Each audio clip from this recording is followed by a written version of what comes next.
What is going on, my fellow Nails? Welcome into another Forward Progress live watch along. It's the Pittsburgh Steelers. It's the New England Patriots, two teams that I absolutely hate. But I'm going to watch the game tonight, presented by Pinnacle Sportsbook.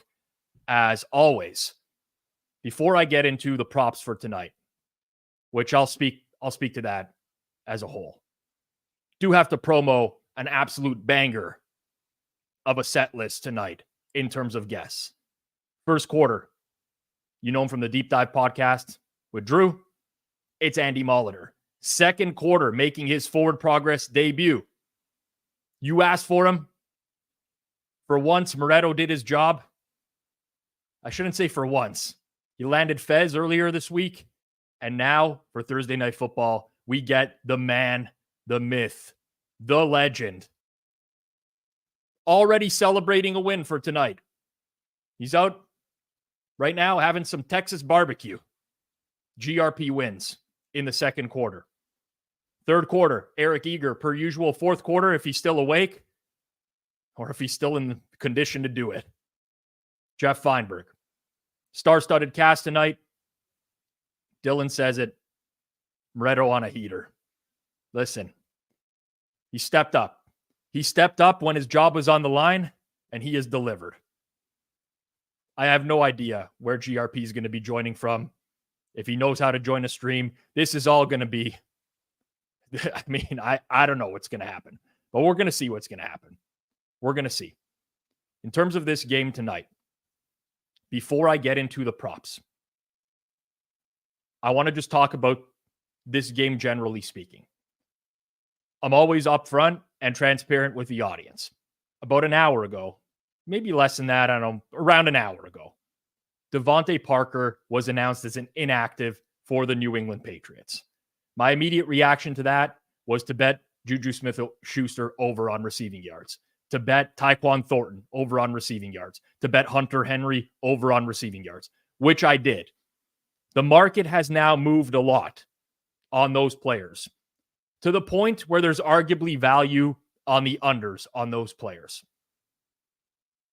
It's your money. You do what you want with it. Had I not bet those overs, I'd probably be looking at those unders right now. But I am rooting for those overs. I don't want to sweat the unders. I'm not looking for middles. I got really good prices. And this isn't to pat myself on the back. It's just to be fully transparent with what I am rooting for tonight. So for that reason, and that reason alone, we're going to have very minimal props on this game tonight. I'll still talk it through. We're still going to throw some darts. And by the way, this is like one of the worst games to play touchdown score bets as well. So do your due diligence, line shop, make sure you're using Pinnacle as one of your sports books if you can in Canada, because the margins on these player props for a game total that is 30.5 right now. Like, we don't really want to be playing this market, but I want to sweat. So we're going to play this market regardless. Now, before I get into it, smash that like button down below. Let's get it up. Over 100 likes in the early going, even before this game starts. Let that YouTube algorithm work and people find the stream. Smash the like button down below.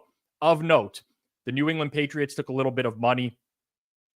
Pinnacle market-making book got down to 5 at one point earlier, since been bet back out to 5.5, and that's where we stand right now. You can still find some 6s in market, but they're really rare. You're going to pay minus 120 on them. Probably not worth it. But market at 5.5, total at 30.5. First thing, we're not going to lock this in. And we always lock in and track our picks on BetStamp under the Primetime NFL account. We do that. But just a recommendation here. This game's been bet down in terms of total. 32.5. Saw it tick 30. This is a non-bad weather game. Like, this isn't the rest of the games this week where a lot of money's coming in on the under because weather's miserable. It's going to rain. It's going to be windy. This is a non-bad weather game. This is being bet down because, frankly, you have Mitch Trubisky, backup quarterback, but more importantly, the Patriots, who are like a dead nut under team. Play a lot of low-scoring games because their offense can't score and their defense is quite good. But There are some absurd prices, in my opinion, in market right now on the over alternate lines. And again, do your due diligence, line shop. But you can get over 39.5 in this game in like the plus 350 range right now. Over 39.5. This is an NFL game, 2 NFL teams. Thursday night football, who knows what's going to happen on a short week. A game to hit 40 in the NFL where the conditions are not terrible. You can bet that at plus 350, at least plus 300 or higher. So obviously, this is not like a guarantee. I mean, it's very unlikely it's going to win based off of the odds. But there's certainly opportunity here, especially when you consider the fact you got 2 backup quarterbacks in here who could be prone to turnovers, short fields for the opposing offenses. You have game states where Pittsburgh gets out ahead by margin and New England has to throw the ball. There's lots of things that can happen here. I think that's a very good price if you're looking for that. Mike Montesano mentioning I took Pats over 16.5 plus 240. There's some good price. Like the Pats team totals 12.5. You can get plus money on over 13.5. I'm not saying go nuts with it, but this is very, very, very uncommon for bad weather games. Sorry, non-bad weather games. Let's get into the props market really quickly here before the game starts. We're just firing darts tonight. Okay, so let me just clear it up here, and let's focus on New England because New England has a few things happening here. They have Ramondre Stevenson out at running back. JaMychal Hasty, who would have been their third string running back, inactive tonight. Devontae Parker, number 1 receiver, out. Demario Douglas, number 2 receiver, out. Kayshon Boutte, out. The wide receiving core for the Patriots is Juju, Tyquan Thornton, Jalen Reagor, who's also going to return kicks. Malik Cunningham is active. There's no props on him, but he's active. We have no idea how he's going to fit into the offense. And you have your tight end core of Hunter Henry, Mike Gesicki, Pharaoh Brown. First thing I want to do is target Pharaoh Brown for first TD and anytime TD. Ordinarily, I would do Gesicki, but hear me out because Gesicki's snap counts have been plummeting in recent weeks. And Pharaoh Brown is starting to take over the number 2 tight end role. Now, we might get good in-game lines on Gesicki if we see him out there a lot, but I think the Patriots are going to run a lot of 2 tight end sets. Last week, Mike Gesicki was on the field for 6 snaps. Pharaoh Brown, 32. The week before, Gesicki, 18 snaps. Pharaoh Brown, 37. This has changed post-bye, where Pharaoh Brown's the number 2. We're going to play him 18-1 to score a touchdown tonight. And we're going to go $5 on the 18-1. Then we're going to fire on the first touchdown on Pharaoh Brown as well and hope we get some 2 or 3 tight end sets at 50-1. And we'll play that for $2. It very much could be Gesicki. I'm just taking a guess here based off of recent snap counts, but I prefer to go Pharaoh Brown. And if we see Gesicki on the field, you have your book open and you go ahead and you start to bet Mike Gesicki in this spot. Next, Tyquan Thornton. I like him to score a touchdown at his current market prices. He just didn't, like, the line didn't move. All of, Jacob, really quickly click receptions and receiving yards here for Tyquan Thornton. Receptions, the Betway number is a stale line. Everything moved up 1 reception on Tyquan Thornton. Receiving yards, everything moved. Again, stale line at Betway. It's off the board, but everything moved from 15.5 to 23.5. Touchdown market did not move. Now there's a lot of VIG built into it already, but you have 8-1 widely available to you on the number 1 receiver for the Patriots. Play the 8-1. Play it for $10. Then let's get nuts. You want to get nuts? Let's get nuts. The Costanza special. Tyquan Thornton, 2+ TDs. I know people. It's a horrible lot. We're firing darts here. But you're getting 110-1. Throw a couple bones down. Widely available. price, 100 to 10 to 1. $2 wins you 220. There we go. That's a number one receiver tonight. Technically, Juju is, but like Juju, you can't win routes. Those are going to be the sweats. I could see this being a Malik Cunningham legacy game, honestly. I could see him being worked in, but there's no props on Malik Cunningham tonight, unfortunately. There's just nothing there. There's nothing there. I don't want to target anything Steelers related. The total's 30.5. I don't want to bet touchdowns on Steelers players when the total's this low. If anything, I mean, probably Najee Harris is a little bit overpriced and Jaylen Warren's a little bit underpriced just because Najee Harris was nursing an injury coming into the game. But nothing's really changed on that front. Jacob, let's bring up the picks really quickly so that Dave Clark can see what was bet here. We'll just do the my picks really quickly. Tyquan Thornton, anytime, 8 to 1. Tyquan Thornton, 2+. Pharaoh Brown, first TD. Pharaoh Brown, anytime TD. And you know what? We might as well do this with tight end 1 as well. We might as well dart Hunter Henry, 2+. These are obscene prices. You do not get these prices for tight end 1. Hunter Henry, 2+ TDs, 65 to 1. Widely available, a couple bucks. Throw it in there. Dart it. It's people, I do not expect to win on tonight's stream. Explicitly clear, but you do not get these prices. You do not get tight end 1 to score 2 touchdowns, 65 to 1. You do not get a wide receiver who's going to be on the field pretty much every snap at 110 to 1.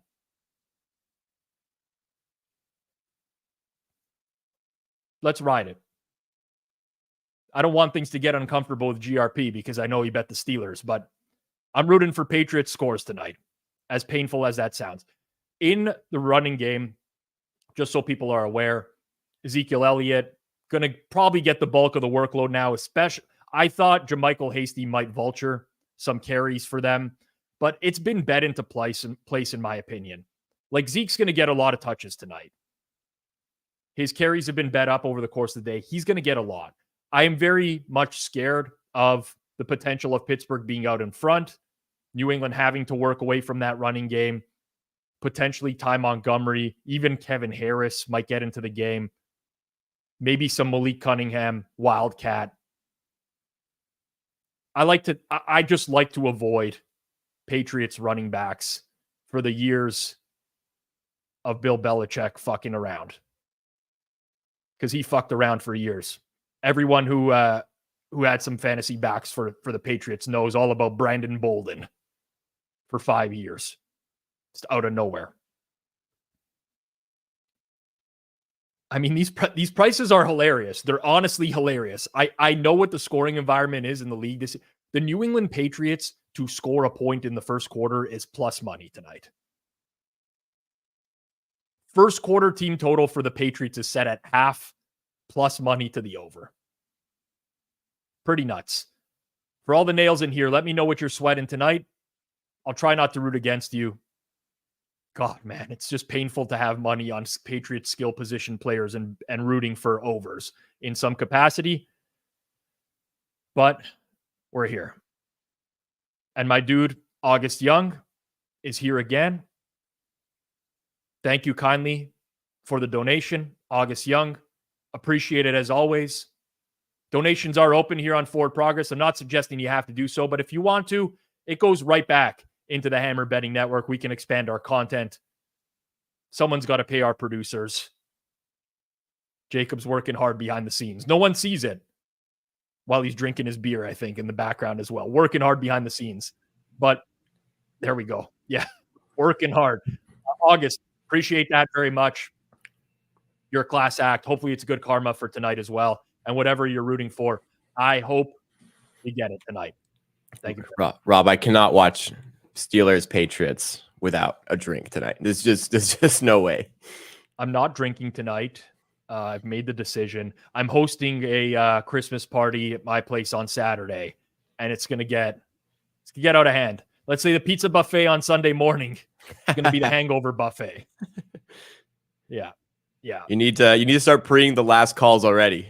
I mean, my urine is just like a straight stream of highlighter yellow. So the last calls have been flowing the last little while. But yeah, no drink tonight. I got the espresso going. Just brewed one before the show. I'll hit that up. Got my my water. Stay hydrated per usual. Beautiful Pinnacle water bottles. These guys are class act sponsor. Patriots getting the ball first. Bailey Zappi leisurely strolling out onto the field.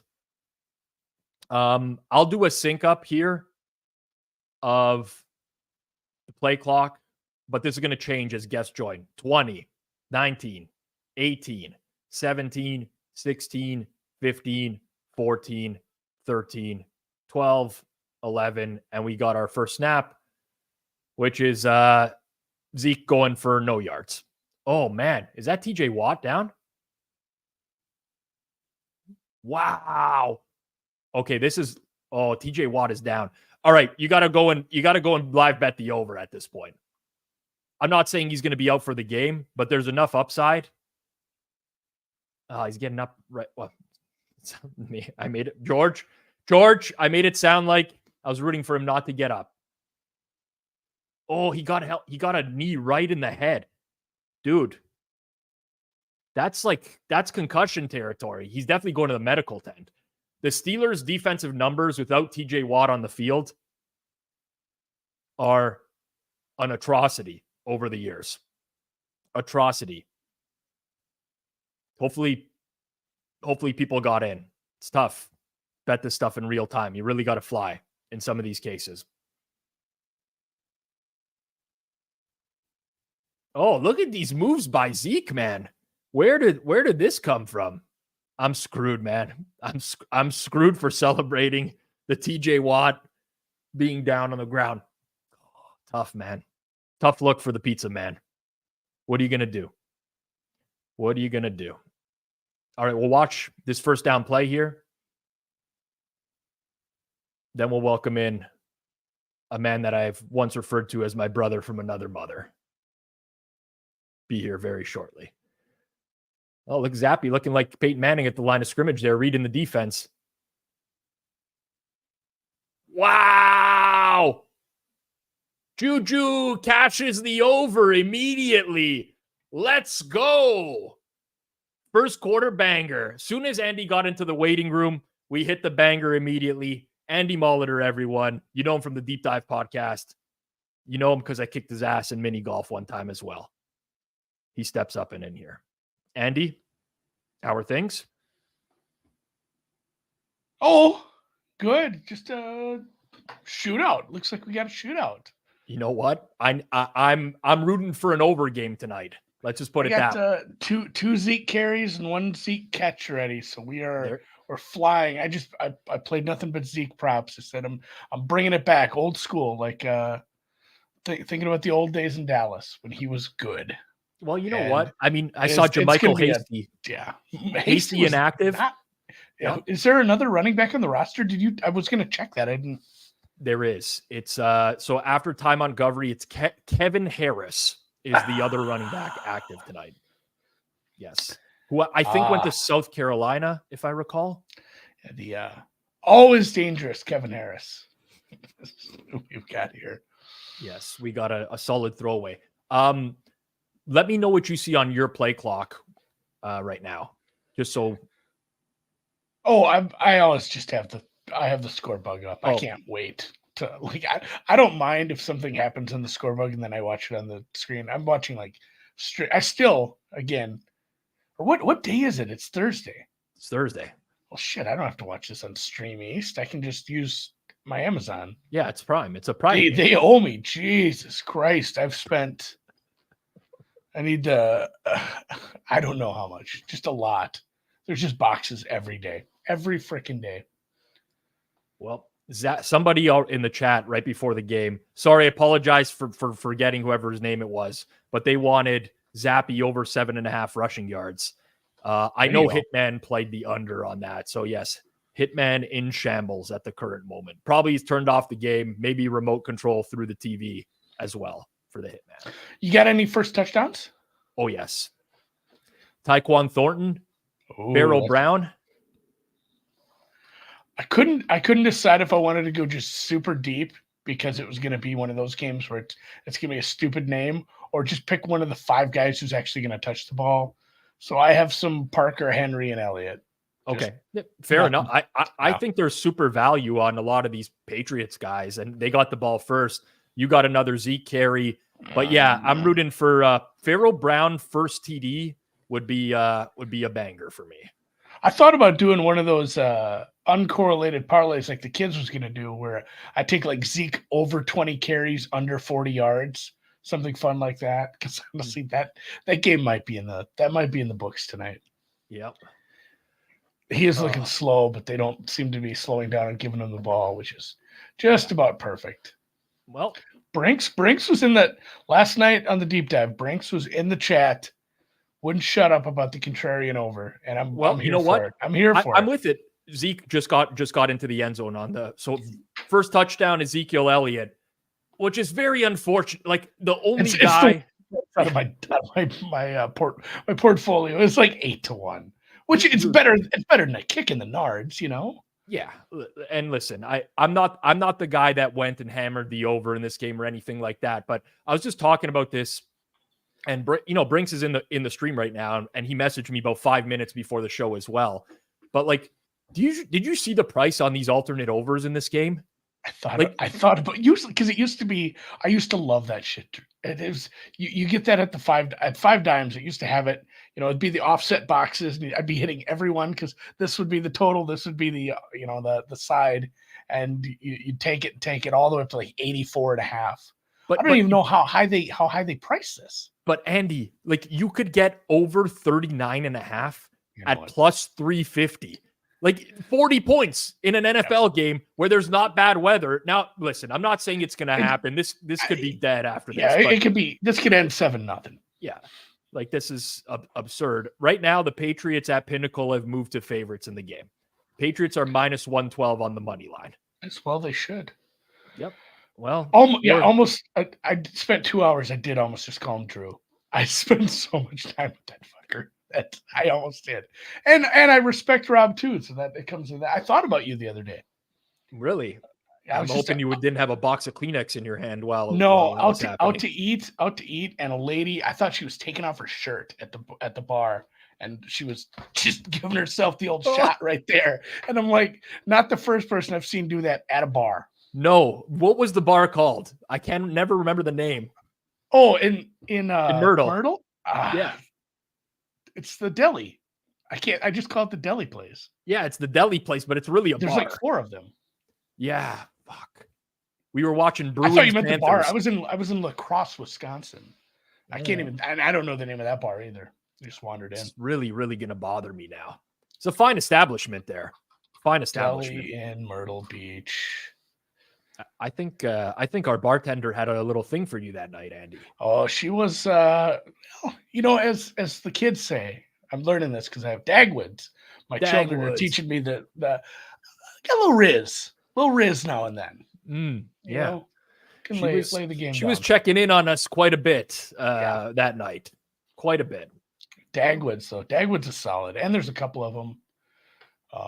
Myrtle Beach though, dump, just a dump of a town. The north part is very nice, but there's a beach, so you can't you can't be too mad. Yeah, a lot of fireworks, a lot of garbage. Yeah, it is what it is. Strewn.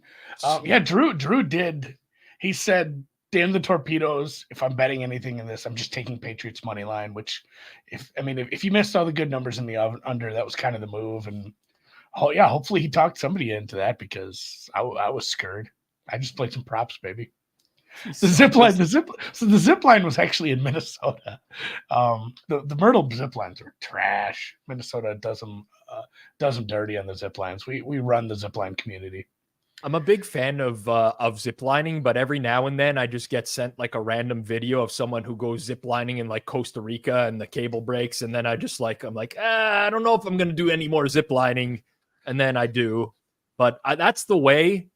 Like if I'm gonna go in like a tragic accident one day, it'll be a zip line. I'd like, yeah. If I die tragically, I'd love it to be hilarious. I would like my death to be memed. I would like some funny memes to come from my death. It's something good. What's the funniest way to die, in your opinion? What would be the number one? Oh, do you remember those Darwin? Is there a Twitter account, Rob, like Darwin something, where it's like people dying in the stupidest ways? I mean, the funniest way. Oh, this got macabre. This got dark in a hurry. It did get dark. I mean, Mitchell Trubisky on the move, man. This is. I mean, he stood in the pocket there with no pressure at all for like 5 seconds. Yeah. All the ways the drummers died in Spinal Tap, choked on vomit. It wasn't his vomit though. Yeah. What are the good, like, I don't. It is kind of dark to think about this, but there's got to be some funny ways to go out. I guess the funniest way would be like running to put a bet in at a kiosk or something like that and tripping over and just falling off the pedestrian bridge, running across the street to get to Treasure Island, which there's no good reason to go to Treasure Island ever.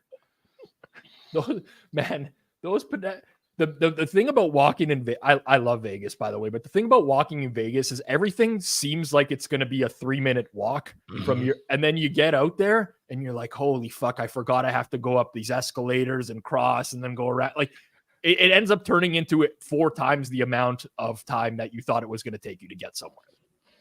And then also it's hotter than Dutch Love. Did you dabble in this Najee Harris props at all? A lot of people were playing that market today. Yeah, I saw that. I basically, about an hour before the show, was sitting here, got an alert that what's his name was out, Devontae Parker, and then just tried to mash overs on Patriots receivers as quickly as I could. But honestly, like, I'm not a huge props player. It's kind of the first time I've really just been at my desk for that type of situation. I'm very surprised at how quickly things moved. I did get to pick some off market prices and stuff, but I'm working to be better with my projections, but basically I'm playing props when I have nothing on a side or total. And I just want to put something in like the newsletter or something to talk about on a show. It's like, hey, here's something I don't hate. All because right. We got a Patriots pick, Andy. I have to interrupt you. Jesus, this team is flag. Oh, flag. That would have been a premature celebration, almost like GRPWins, who's currently out for some barbecue right now, celebrating his Steelers -6 victory as well. Oh, premature celebration. I looked pretty damn hard at the Trubisky interception prop. 148 was the best. I'm like, that's a pretty penny to pay. I would have been pissed. So I'm glad. Yeah, he can still throw it. If you guys have that prop, I wish you the best. But I laid off that. Either of these plays, no matter what, one of the two teams is going to be at the 40 for me. It was going to be, it would have been better for the over the Patriots. Horse apiece. Yeah, but whatever. It's a good call. It's not it's the right call. So what are you going to do? What are you going to do, man? What were your expectations to Trubisky as far as like what you do with your numbers? I really struggled to like actually downgrade from Kenny Pickett. I think he's a downgrade, but it's minimal. It's not a lot, but I do think he's a downgrade. I mean, he just threw a pretty big pick. I mean, it's Mitchell Trubisky, for Christ's sake. Yes. He does have arguably the greatest tweet of all time, but he does love kissing him. He does. He's a big fan of kissing him. He's a big fan. Do you remember 2018 though, man? When Nagy was kind of letting him loose and he was running a lot and the team was fun. Yeah. Maybe our definitions, Andy, of fun are a little bit different. Maybe somebody else got a notebook now. I've always had you know what? I might have to break out a notebook as well. Notebook off. Oh, it's a notebook off. Yeah. I had some. Well, I mean, it didn't turn out very well. I had Bears NFC that year as like a flyer, and so it was a fun journey until the double doink. But it was crazy. There's just the drop off the next year. When they started tightening things up with him, the defense wasn't quite as opportunistic.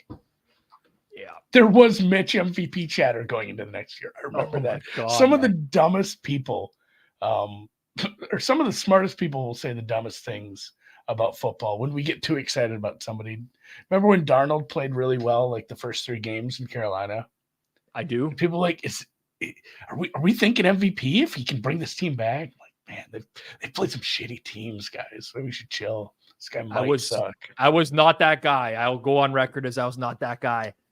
This is going to be tough now. We're in no man's land. You know, Tomlin's going to punt this, right? Oh yeah, this is shit for the over. This is the shit. This is the shit. Oh, tough.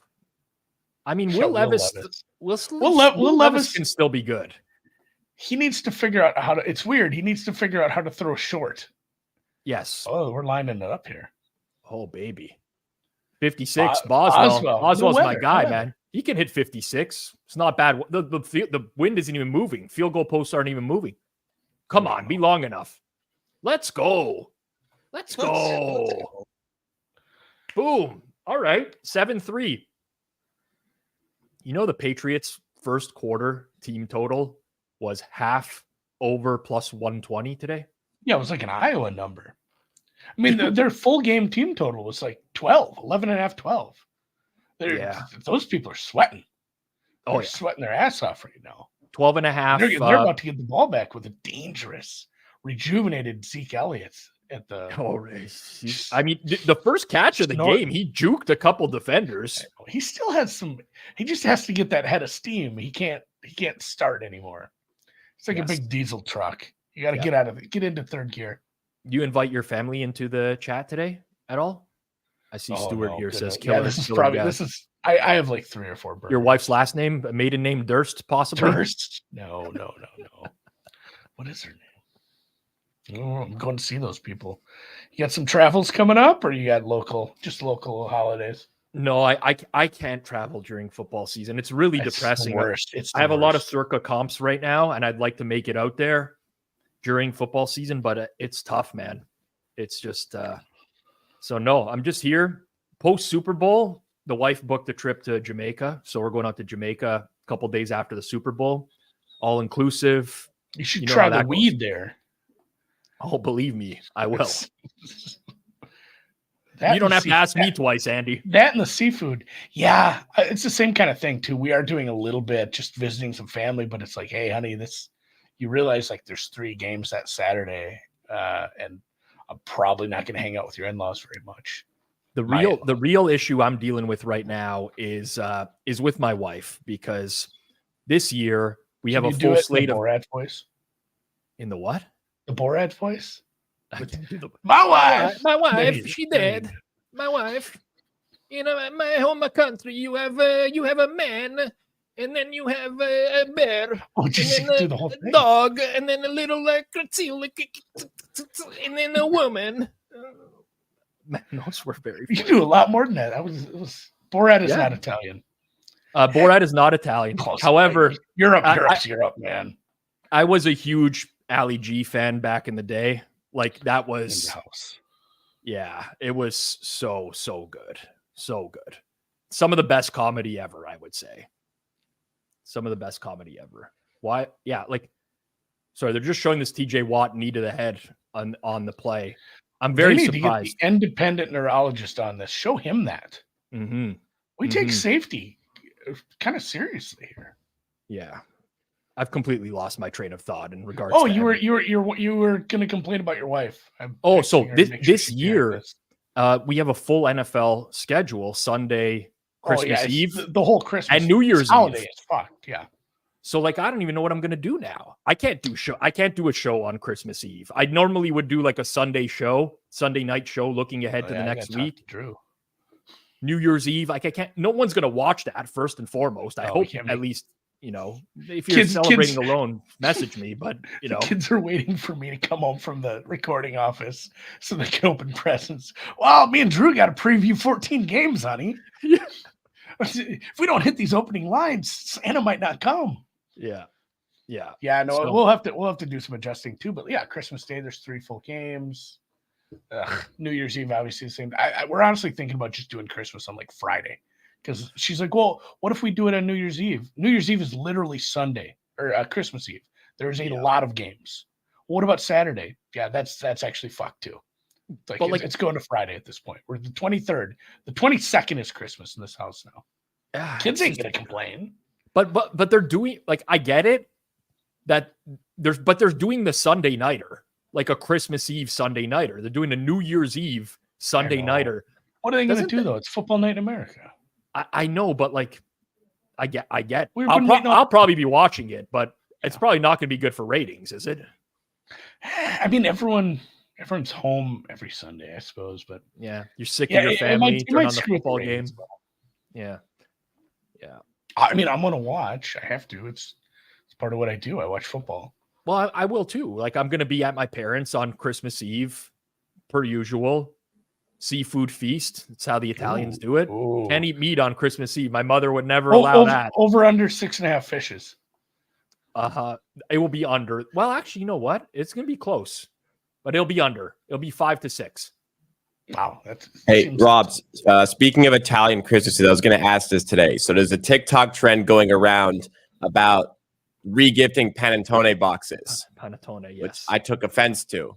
Yes. I was wondering what your opinions are on panettone. Okay. Do you know, Andy, do you know what panettone is? So is it like Toblerone?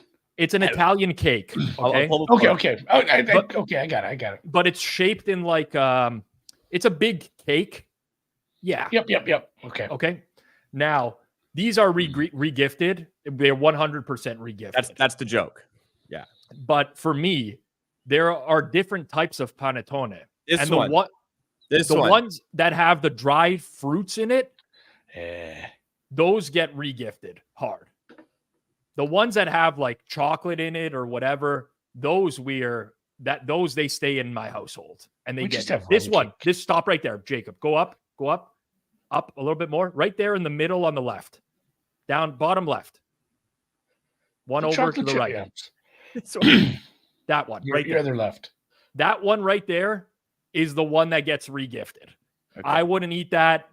There's a reason it has a 2.8 rating on Google reviews here because it stinks. Terrible. No, I like this one a lot. Like the one with the plain, the normal one. The icing, yeah. Yeah. That's good with that's good with coffee. This is very good with coffee. That one's good. We just don't have Italian people here, so I just don't know this cake. It's just German and Nordic people. I mean, you know what? I didn't meet a Jewish person till college. I will gift you one of these. Very homogenous here. I will gift you one of these cakes. It may have already been gifted to me by someone else. I'll take a regifted cake. But I will gift you one of these, and you can try it for yourself. Not the best. I like Italian food. Yeah. My first prop got through, and it's one you can't take away. Zeke over 2.5. That got steamed to the bejesus belt. Yeah. It was minus 130, minus 135 this morning. I know a bunch of people that took the plus money of 3.5 though. So we're cheering for more receptions for Zeke and obviously more points. Good job, Zeke. Look at that. Rolling the clock back. He's got four rushes for 7 yards already, too. Good for him. So Pinnacle now out to -2 on the Patriots. Steelers. What's that live total? Live total is 36 over -117. Beefy. That is beefy. I mean, we're up almost a touchdown from the pregame market. We are up a touchdown minus the extra point, basically, at this point. Couple field goals. Mitch Trubisky still perfect through the air today. He's 1 of 1, right? For like 5 yards. 4 yards. Just the 4. He's getting there. Hey, man. Perfect passer rating right now. What if he threw a pick 6? That would be a damn shame, wouldn't it? No. Well, still wouldn't have had a pass touch the ground yet today if he does that. I think my wife makes a rum cake. I'm going to have to get one of those rolling for the holidays. I don't know what I'm making. Probably smoked ham, baby. Everybody likes ham. You can do the glaze on there. Oof. Dude, you don't have to. I fucking love glazed ham. I'm a big ham guy. I argue this at Thanksgiving every year, but like turkey's not my jam. And everyone who's always like, you haven't had a good turkey, you don't spatchcock your turkey, and you should deep fry. You didn't brine it right. I've had all the turkeys, Andy, all of them.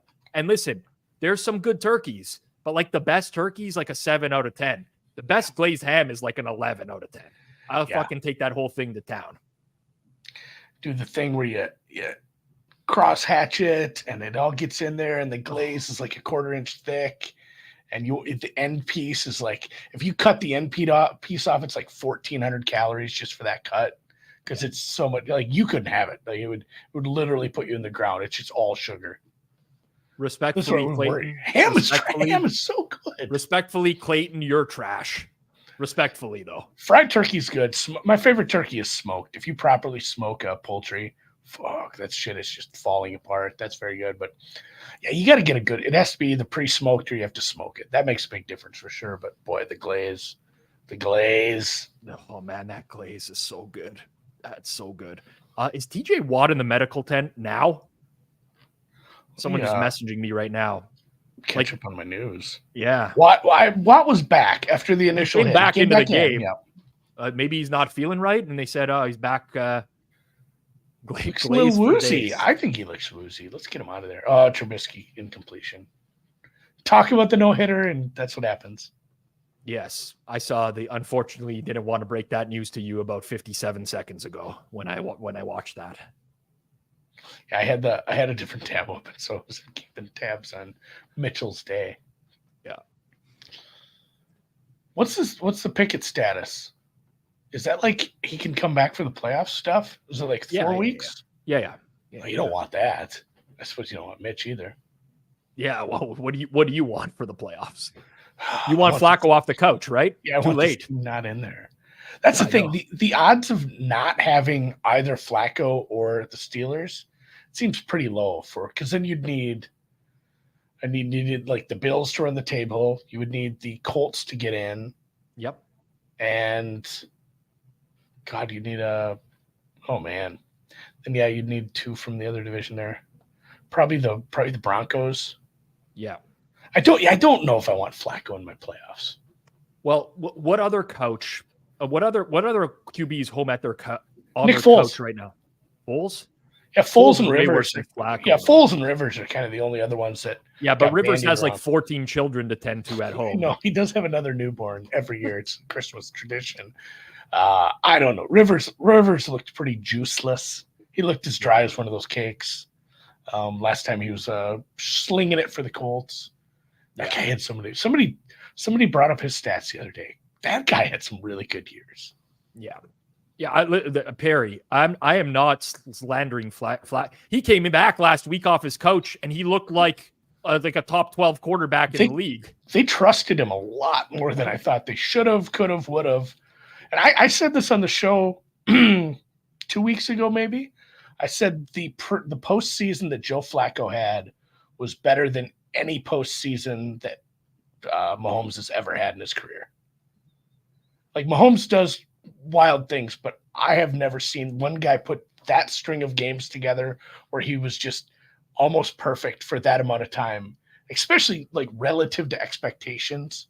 Like Flacco was good, but what he did were just 4 games, no picks. That deep ball against Denver. I mean, the defense was huge. The game against Denver was an aberration, a crime against humanity. He pulls it out. Like, but that deep ball was so badly played. But I don't remember who the safety was. We had it. We had the name too. He jumped so early. Oh my God, that will haunt my dreams. That one, man. I had Denver in that game. It was. I mean, he would have caught it with his stomach if he jumped at the right time. He didn't even need to. I don't know what he was doing. I get like Flacco launched that. It was like 60 yards downfield. Don't get me wrong. It's not easy. Josh Johnson, was it? Sounds right. I think that's what we landed on. Oh man. Really, really bad timing on that jump. It was funny. Yeah. And I think so that was in Denver, right? It had to be. I think it was cold. I think it was colder than shit too. And Broncos fans had to sit in the cold for like 4 hours only to be super dejected, which is kind of icing for it. Juju just got me my over. Zappy is. Yeah, Zappy slinging, man. Zappy slinging. There's always an argument between NFL Pinnacle beater and Dan Lifshatz. on Twitter about Mac Jones and Bailey Zappi. And I feel like they're just going to be going back and forth on this until eternity because Zappi looks I mean, like he's shit, a but he Boston looks- guy. He has to have strong opinions on those guys. But who takes whose side in that one? So I guess I haven't caught it. Lifshatz believes that Mac Jones is unfairly criticized because he has no receivers and he has no offensive line. And if you look at Mac Jones' rookie year, when he did have an offensive line, he held up really well, put up good numbers. NFL Pinnacle beater is not buying this and think Zappi is an upgrade to Mac Jones.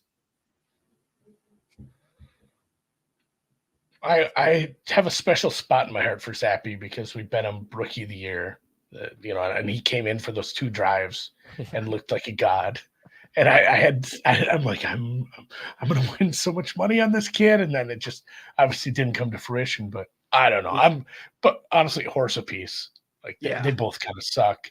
And again, it's to be fair, it is hard to tell when you have this level of wide receiver around you and you've had some, issues up front as well. And, there's been a lot of, what do you call it? Bumps in the road from the offensive play calling standpoint over the past few years. Yep. We missed Juju it. revenge game. We missed it, man. It was there right in front of our eyes.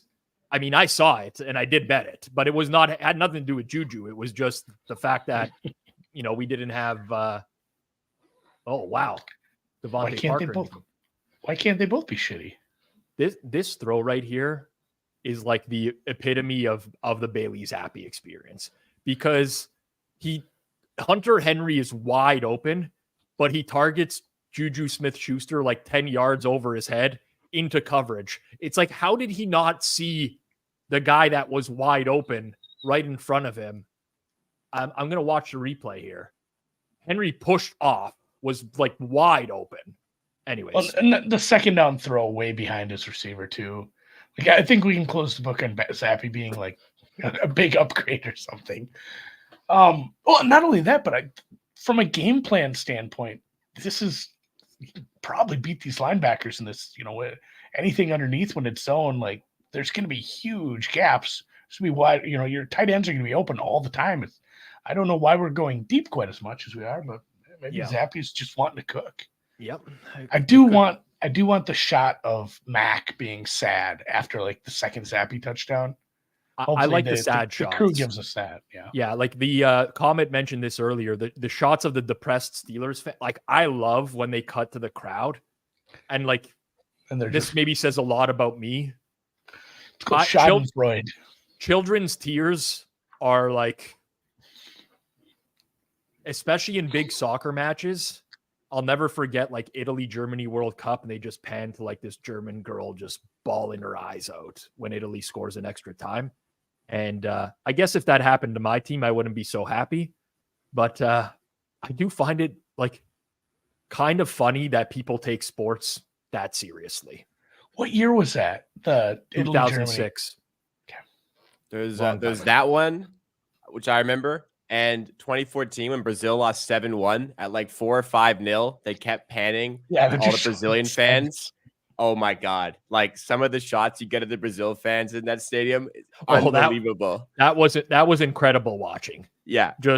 They were just getting filled at home, like filled. Amazing. This is visceral when he said that. Yeah. I used to, when we'd go visit family back when my grandparents were alive, we'd go visit them in Germany. And often there would be soccer on. And I remember at some point we were there during one of the international competitions, whether it was, Europa, it was Euros or World Cup. And I think it was Italy, but it could have been literally any country that wasn't Germany. And, I didn't know all my German, and my mom would translate aloud what they said. And I asked, and she's like, I'm not translating any of that, what he just said. She's like, you just stop asking. Everything is just curses and racist. They hate, those countries are so close together. They just hate their guts. It's like, it's like this guy lives like 40 miles from me. Yeah, but it's wrong. He's across the line, so I hate him because his food smells bad. It is messed up, he's man. Terrible. It is messed up. Yeah. I grew up with like my grandparents who were Italian immigrants, and I kind of like I saw the racism firsthand, and it's just like I don't know, man. I don't think it was just Italians. I think it's a lot of Europeans in the Toronto area where like you just live in your little section of the city and everyone else is, they don't deserve it. I have a cousin over there and he was a little older than me. So he had a girlfriend and she was like half Turkish. And it was, I don't think he couldn't bring her over to the grandparents' house. Like that was the end of the world. Like she's from a whole different place. I'm like, oh, I don't know. She seemed nice. I want to get your thoughts. George is on deck. I'm excited to hear Yeah. George's thoughts on a lot of things. Well, George is holding the best position in the country on comeback player of the year. I need your thoughts on MVP though. I'm holding a Purdy ticket, not like extremely great price, but I did see value in it like 14-1 a few weeks ago. Yeah. I think if Dak like puts up big numbers this week though against the Eagles, it won't be over because it's so, recency shit. And they have such a bad schedule the last 4 weeks and 3 of them being road games. And he could poop his pants against some good teams. Mm-hmm. I think if I voted right now, if this were the end of the season, you made me say, who's your MVP? I would give it to Dak slightly over Purdy, just kind of based on my expectations and what he's done. But I think by the end of the year, it'll be close. I think Tua's live with their schedule because it's tough. Like there's some tough games, but those are teams that they could put a bunch of points up on. If he has some big statistical days, he's live. Obviously, the Eagles win. It's going to be weird because I love Jalen, but but what are you going to do if they're like 14 and they're 15-2? They're the 1 seed. They beat the Cowboys twice. It's tough, especially if maybe the Cowboys scuffle down at the end a little. At that point, maybe it's a Purdy ticket.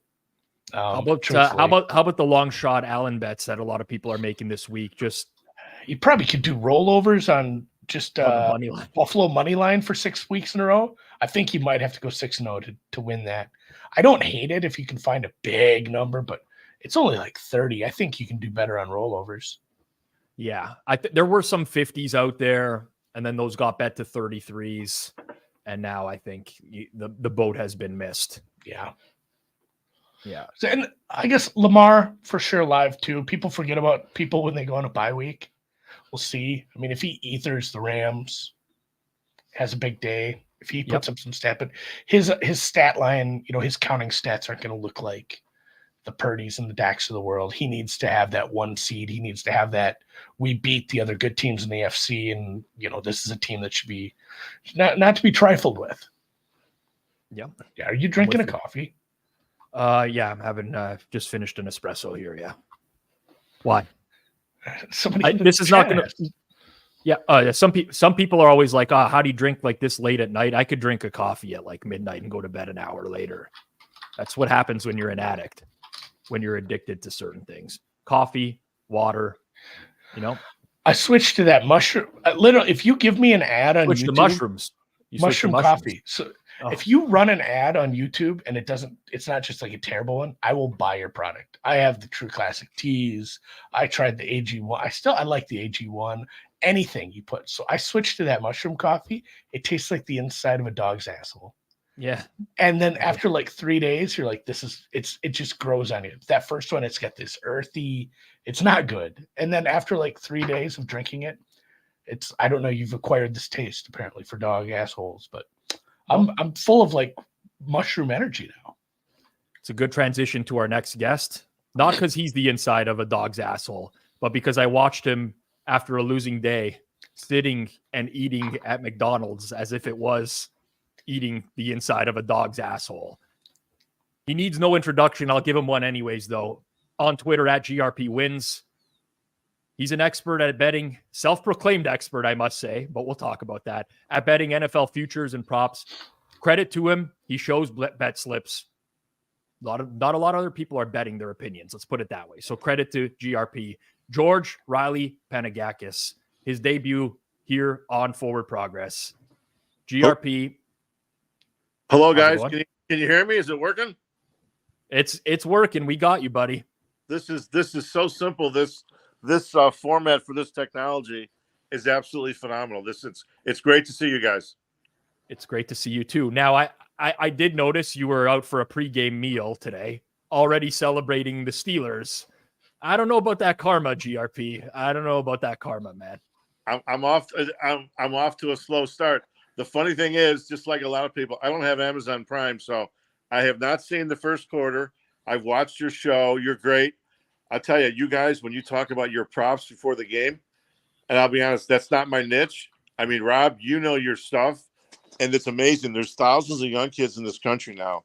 They'll rattle off stuff on players before a game, and they know stuff, and I'm the first to admit it. It's not my thing, but you know what you're talking about. It's a whole different niche. Everyone's got their way of making money.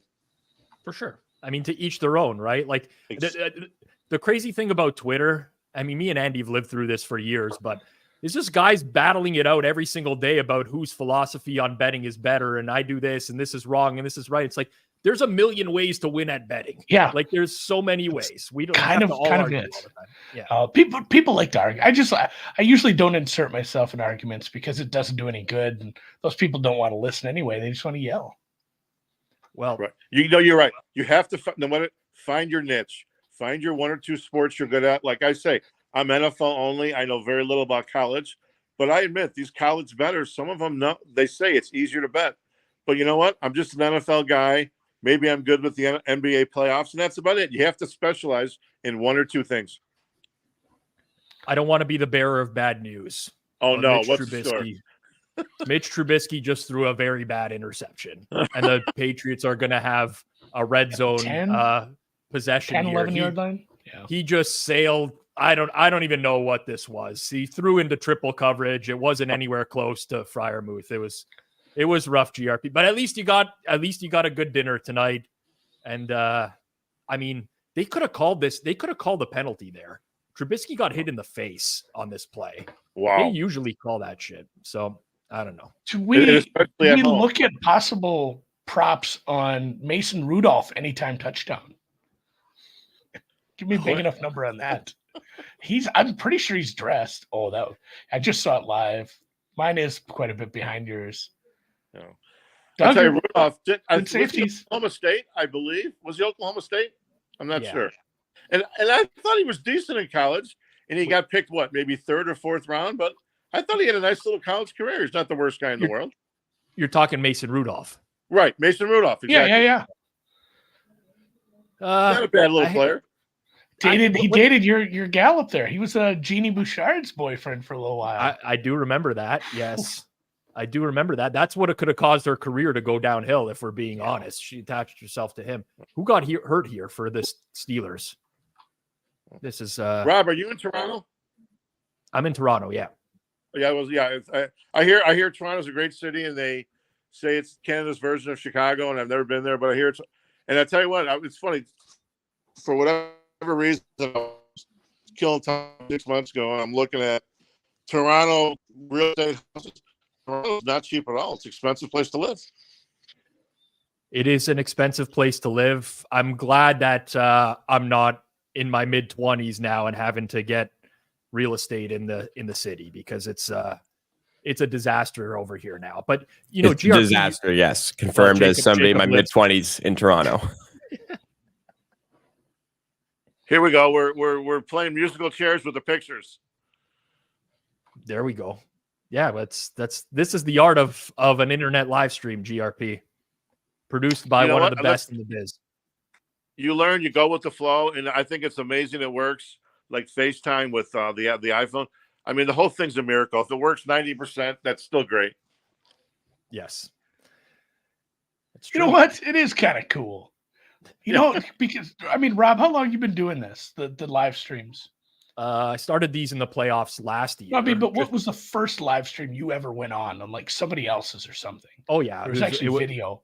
It would have been like we used to have to do. Drew and I were doing like Google Hangouts, running them through OBS to get them hooked up to Drew watched like hours of YouTube videos to try to get the Google Hangout into OBS into what was the thing that came with Twitter where you used to be able Periscope? Periscope. So, yeah. I mean, this was like 6-7 years ago. It used to be a huge pain in the ass. Like, hat tip, not sponsored, but hat tip StreamYard for making life super nice. It's true.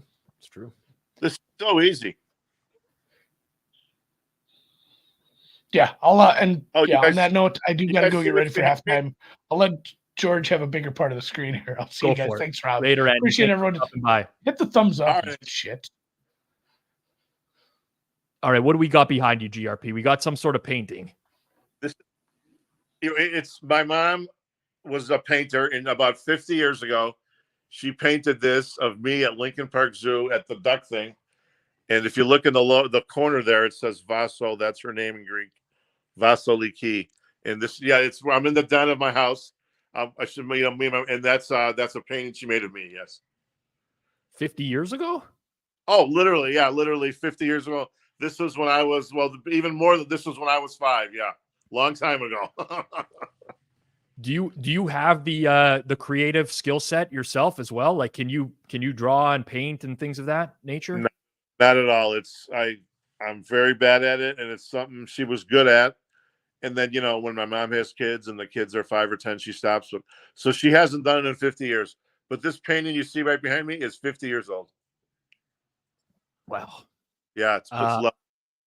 I have to deliver you more bad news, GRP. Oh, because no. the Patriots have found the end zone, and it's Hunter Henry in the end zone. I do have a ticket on Hunter Henry to score 2+ touchdowns tonight. And that's That's one. Super long shot prices in these games. But is it 14-3 right now? It's 14-3. Well, I haven't seen the extra point yet, but it will be 14-3 when they kick the extra point. Yes. Wow. So I've got about a 4% chance of cashing my ticket. All right. Yeah. Live market is New England -5.5. Live market right now. Wow. Unbelievable. Let's talk about something positive. All right. Well, we'll go to positive in a second. Well, first of all, you got a new notebook recently. Yes, I did. Yeah, my mom sent me out to the store to get a glue gun. And here I am at the fancy Staples store where they have a big selection. And here's my brand new notebook. There it is. And this one, hang on, I'll turn this light on. This is the table you see me at. And this one has 3 little dividers with little pockets. And here's my old did you see this when I first did this 2 months ago with the blood stain when my nail was bleeding? Oh, believe me, I saw that. Yes. Yeah. What a weird world we live in. That kind of made me famous. And here's my new notebook. And then in section 3 will be my long-term props. Did you see me add on? So here I have NFL draft and NBA props. Did you see that yesterday? And I didn't see the NBA ones. Jacob, our producer Jacob, is a huge NBA fan, so I think he can give you a general idea of whether or not those props are real plus EV or not. Right. Oh, I'll admit I'm not an NBA expert, but I of course I show here. I put the position on October 31st. Yeah. LA Clippers 1,000, 11-1 to win the Western Conference. So we all know it's a very talented team. They have to figure out how to put this together. But right now, they're just a 500 team that's going to try nuts. Yeah, I'm not going to rag on the pick at all. I think that generally speaking, when you're betting props markets, you want to buy teams when you think that they've hit their low. And there's a pretty decent argument to be made that they're at their lowest point right now. There's no doubt about it. But again, I put it on the October 31, and you give me 11-1. Hey, anything could happen. Yeah, of course. Of course. What are the other 2 NBA props there? No, you know what? This is the only NBA prop there was. This is the one I put out a long time ago, October 24th. Marvin Harrison Jr., first non-QB drafted, 2,000. Yep. I'm at -130. Now he's -100. It's a tremendous bet I got going right there. And then I put this on November 14th. Oh, you kidding? It's way ahead of the market.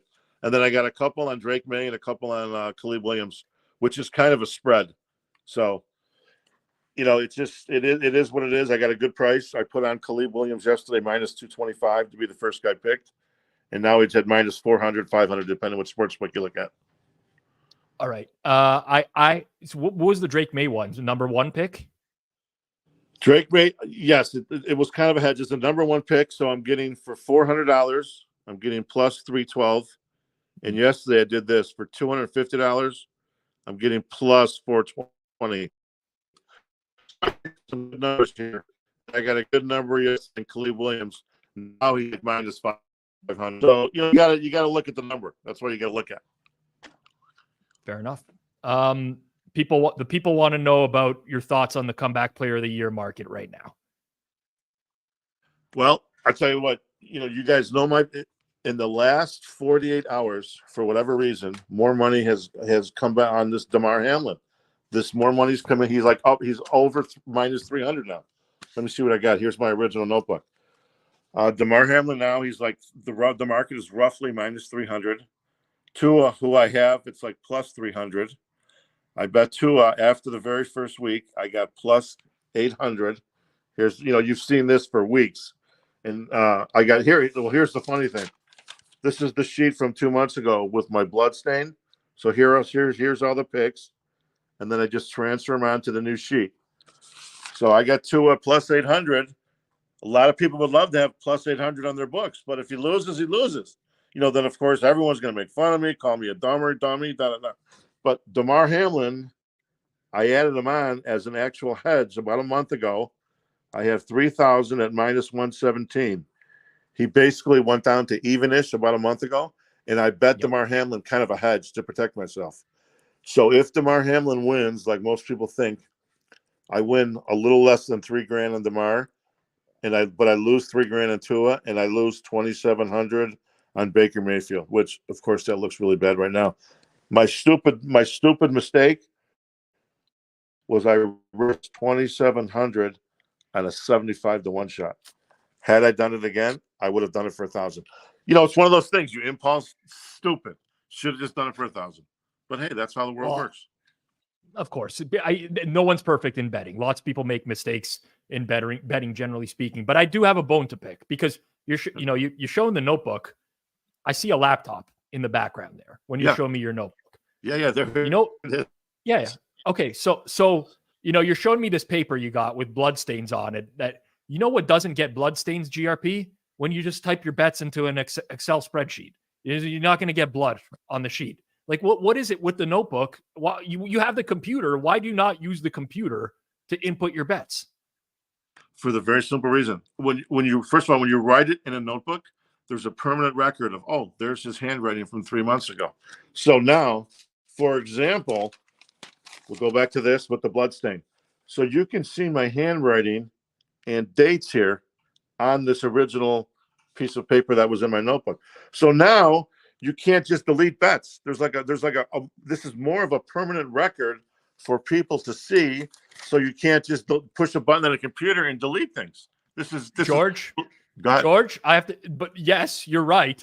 But there's nothing stopping you from creating another sheet and putting a blood print on it and maybe just having one line item not there. There's nothing stopping you from doing that. No, you're wrong. Yes. No, because there's crazy people out there. Let's say if I did that, I'm going to do that. I would never. There's people out there that would analyze the other shit. It would be virtually to recreate the blood print. It's a billion.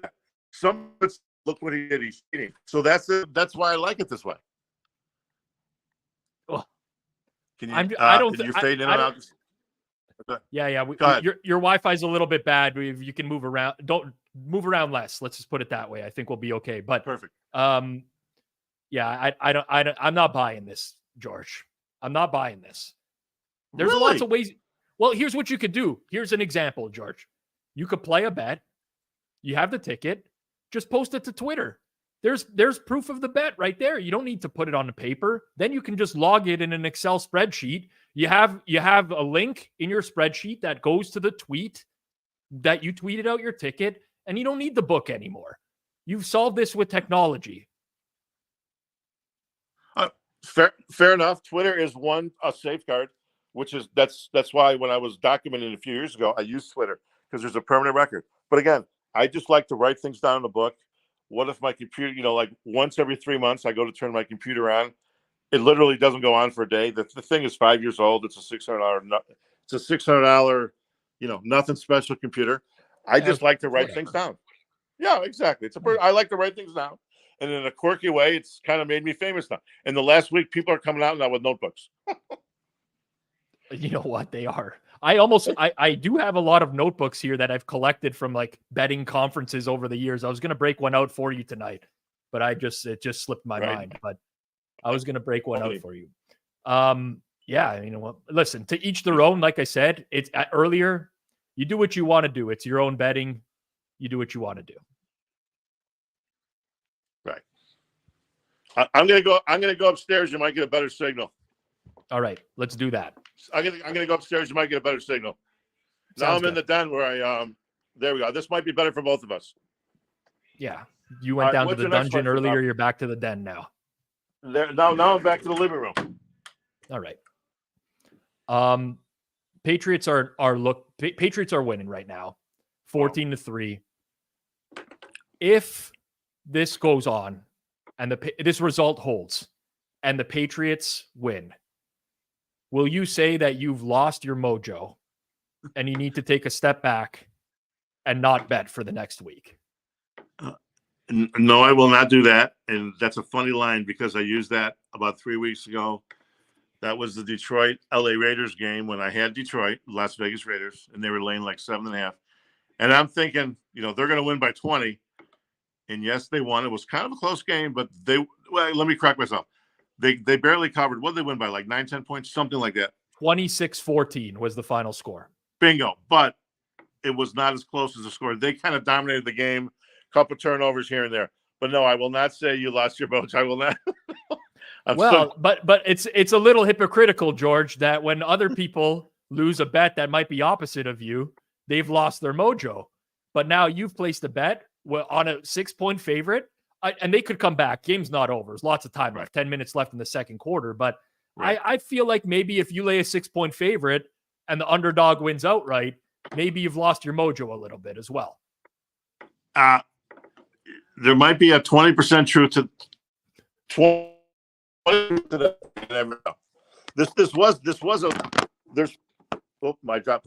are picks that I go with a formula. There are picks that I go with feel. For example, last week, Green Bay and Kansas City.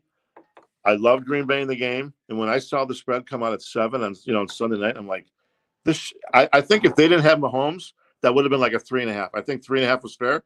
And I said, I'm sitting there at the poker table and I jumped on Green Bay plus the 7 a week or two ago, a week before the game.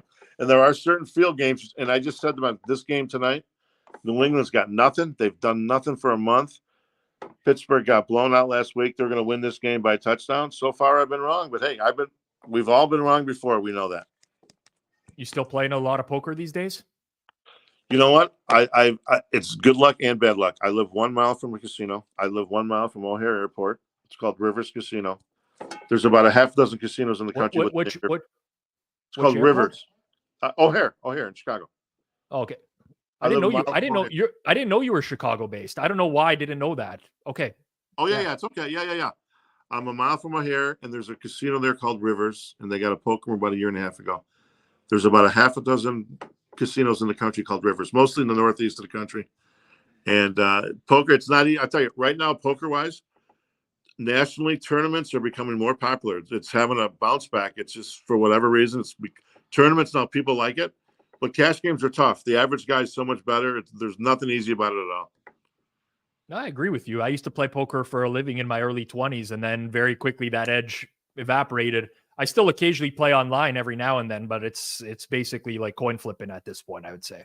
It's tough. When you played in your 20s, what city were you in? Where were you located at? Toronto. You were in Toronto. I'm born and raised Toronto. I've lived here my whole life. There was lots of underground games. There's an hour drive to Niagara Falls as well. There's lots of games within range. Well, that's where Negreanu came from, and he's God bless him. He's top 10 in the world of all time. Yeah. Well, depends on how you're defining that. Oh, there's a lot of great. Of course, there's cash games. There's tournaments. Everyone has a bad year or two. They lose when you play in his level. You'll have a bad year. You'll lose hundreds of thousands of dollars. It's very true. Yeah. But he's got a personality. He's great for the game. Yeah. I imagine he's made most of his lifetime earnings off of the Poker Stars deal that he had. And maybe losing a lot of that back at the table. That's just speculation. I don't know that for sure. That would be my opinion on that. I wouldn't doubt it at all if you're right. That's the smart guys. You make the money with the endorsements and everything, because just playing the game, it's just a grind. But a couple of guys hit it big, and hey, he's got a pretty wife. He's got a big house in Vegas. Good for him. How do you deal with, okay, so back to the sports betting side of things, and you write down your tickets and whatever, but you're very like low volume type of player, right? And again, million ways to skin a cat. This is the way that you choose. But have you ever like considered actually just placing more bets, or do you just feel that there's not that many edges to be had? Good question.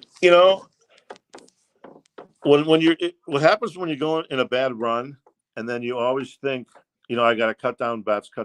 So I had in 2019, I had my first like losing year in like 30 years. I mean, like not like a break even, you're like a losing year.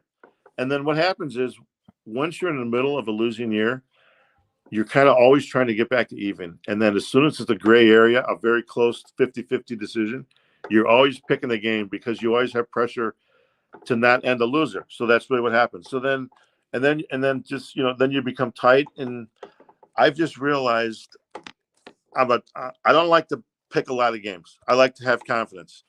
And there's a lot of people that have like a 1-unit game, a 2-unit game, a 3-unit game. Once you start doing that, to think that this guy knows which game is going to win at 54% and which game is going to be 56%, the reality is it's almost impossible to do that. So, I mean, the reality is it's just hard to pick a winner, to end 55-45 and start making the money after the juice. It's not easy to do. And I just feel comfortable just picking, 1, 2, 3 games a week.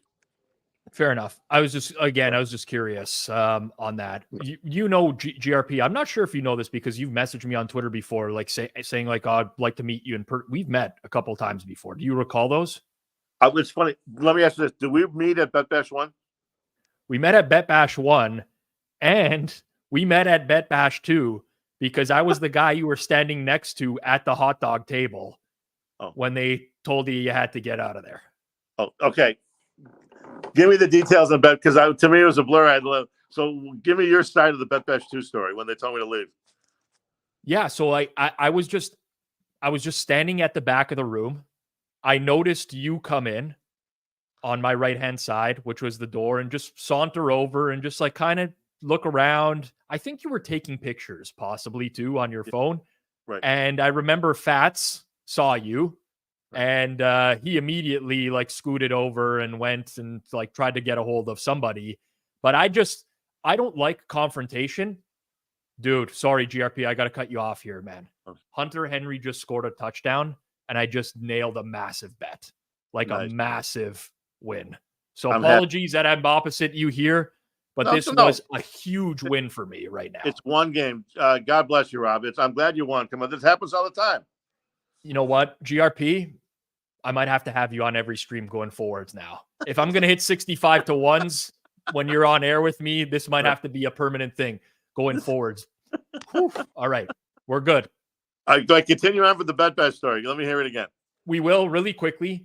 Just a reminder to anyone who tailed my bet out there, which I gave out before the show, just do me a favor. Hammer that like button down below. Show some support. And show some support for GRP joining us here tonight. That was it, really. Like, as soon as I saw what was happening, I knew you were going to get booted. I didn't know if it was going to get physical or not. And frankly, this is going to sound ridiculous that I'm even going to say this. You might take offense to it or whatever. But I'm a Canadian. I'm not around, like... Part of me thought, is this guy going to, like, shoot up this place? I'm dead serious when I said this. I'm like... I just want to get out of here because I feel uncomfortable at what's about to go down here right now. I think we might have lost GRP's screen there. My alarm went off. I'm back. Okay, alarm went off. Sorry about that. You could join from a laptop next time as well, by the way. That's an option. You can. I'm just saying it's an option. But anyways, I just got the fuck out of there and I was gone. I didn't see you get taken out or anything like that. But I saw it all on social afterwards. But we did. We interacted for like 2 seconds. I don't remember but we did. Well, right. So here, right. Number one, I am not confrontational at all. I may be granted, I might challenge the institutions. I might challenge authority. But as soon as that kind of started, I walked out of the back. There was like another back room, and I walked out. I never challenged. There was no, as you know, there was no shouting. No one grabbed me. I left like a gentleman. You know, I think I have Derek Stevens. I think is a gentleman. It just happened. I did it. You know, I took a picture of the chili dogs, and now they have better food. You know, little quirky things I do, and that's right. That's how it went down. What happened was, first I snuck in. I took a couple pictures. I was there for a good half hour listening. I was enjoying myself, and then I sent Fats, Real Fats, a DM, something to the effect, proving that I was in the room. Hey, Fats, this is a great seminar. I'm on your left. I'm on because he was right in the middle in the back, and like one of those rolling, those electric things. And I said, hey, Fats, you got a good spot there right in the middle next to Spanky. I'm back left corner of the room. And he snapped. I mean, this is now we've kind of warmed up to each other. But this guy snapped his neck and he started looking for me. I mean, and he started moving that scooter. He was going bonkers.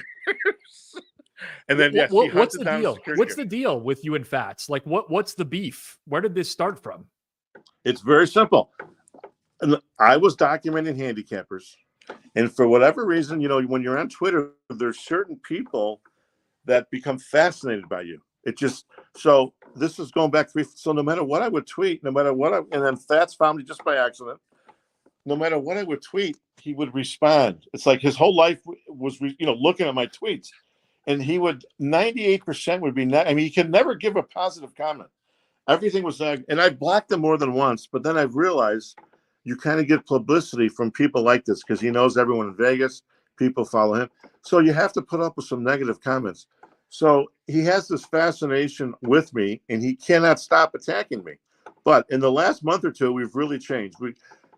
I think Fats is a really good gambler, and I respect him for that. He's been around for years, and I respect that. I really do. And finally now we've warmed up. And deep down inside, the way I was documenting handicappers with Twitter, and I was very honest about it, and even my own picks, I had my own losing year. He respects me for that. But you make a couple minor changes here or there. I mean, no matter what I did, he would just critique me. I mean, it was just, that's just how it was. Some people are just fascinated by other people. It's as simple as that. Right now, if I went to Vegas and Fats was there, we'd sit next to each other and we'd talk. That's how it is. Interesting. Would you sit next to Jeff Benson and talk in Vegas as well? 100%. I mean, what's funny is before I got kicked out, I literally said, I introduced myself because I knew his face. I said hi to Jeff. I introduced myself. I introduced myself to Matt Metcalf. They were just in the back on the right of the center. Just two of them were standing there. I introduced myself. And then I was, like I said, I was there about a half an hour. Then I just was told to leave. I left, no big deal. Oh my God, Jeff, I mean, as we all know, I mean, as an employee, Jeff is the best. I mean, if you have a problem, if you have a question at Circa, you send him a DM, he gives you an answer in 5 minutes. You think these big companies will ever answer a question? No. This Jeff is the best. He is great at his job. He excels at that. But there was like a little bit of a beef going with you guys for a while because you opened up an account but didn't make a deposit or something. You know what? He gave me shit for 2 weeks. I opened up the account at Circa. You know, it was officially open. I didn't fund it. So the bottom line is, I'm a mile from the casino here, which I already told you that 10 minutes ago, Rivers Casino. So it's way more convenient for me to go there and get a bet slip. His casino is in Waukegan, which is exactly a half an hour north of my house. So there's a convenience factor that he cannot overcome. And I like to have a bet slip. So until I found a line that was better, a line I liked, I just, for 2 weeks, I just kept going to Rivers because it was, way more convenient. So, of course, Jeff was ribbing me, yada, yada. And I finally made my first bet with Rivers last Sunday. I think I had the Green Bay +7 with them. And, so that's it. We have no beef at all. All right. Good to hear. I actually think he's actually maybe your biggest fan, to be honest. Oh, like 100% true. And he was just ribbing me. Exactly. Yeah. I think generally speaking, people are a big fan of the content you put out there. Like you did the Be Better Betters with Spanky as well. And like all of this has just kind of come out of nowhere. But I think one of the things, that I like about you, honestly, is that you just tell it how it is, man. Like just whatever comes into your head and whatever you want to say, you say it. And there could be a lot more of that in the space. The one thing that drives me crazy about this space right now is that like 90, I won't put a number on it, but there's so many fake people out there who misrepresent themselves. They pretend they're something they're not and whatever. So I do actually appreciate a lot of what you do for the space, and you just keep it real. Well, Rob, how about the fact that me and you, we have our picture and our name on our Twitter account, just like Jeffrey Benson. There's like, I wish Twitter would have two different categories: the people that want to put their picture and their name, and the people that don't. So let's say, for example, if you send, like, maybe it would take me an extra, if you send out tweets without your picture and your name, maybe it would take an extra 10 minutes for your tweet to go out to the world. Something like that, where they give credit to the person that stands behind their tweets, like me and you do. Whether or not we agree or disagree, stand behind your tweets like a man. You know, like I said, 90% of the people do not do that.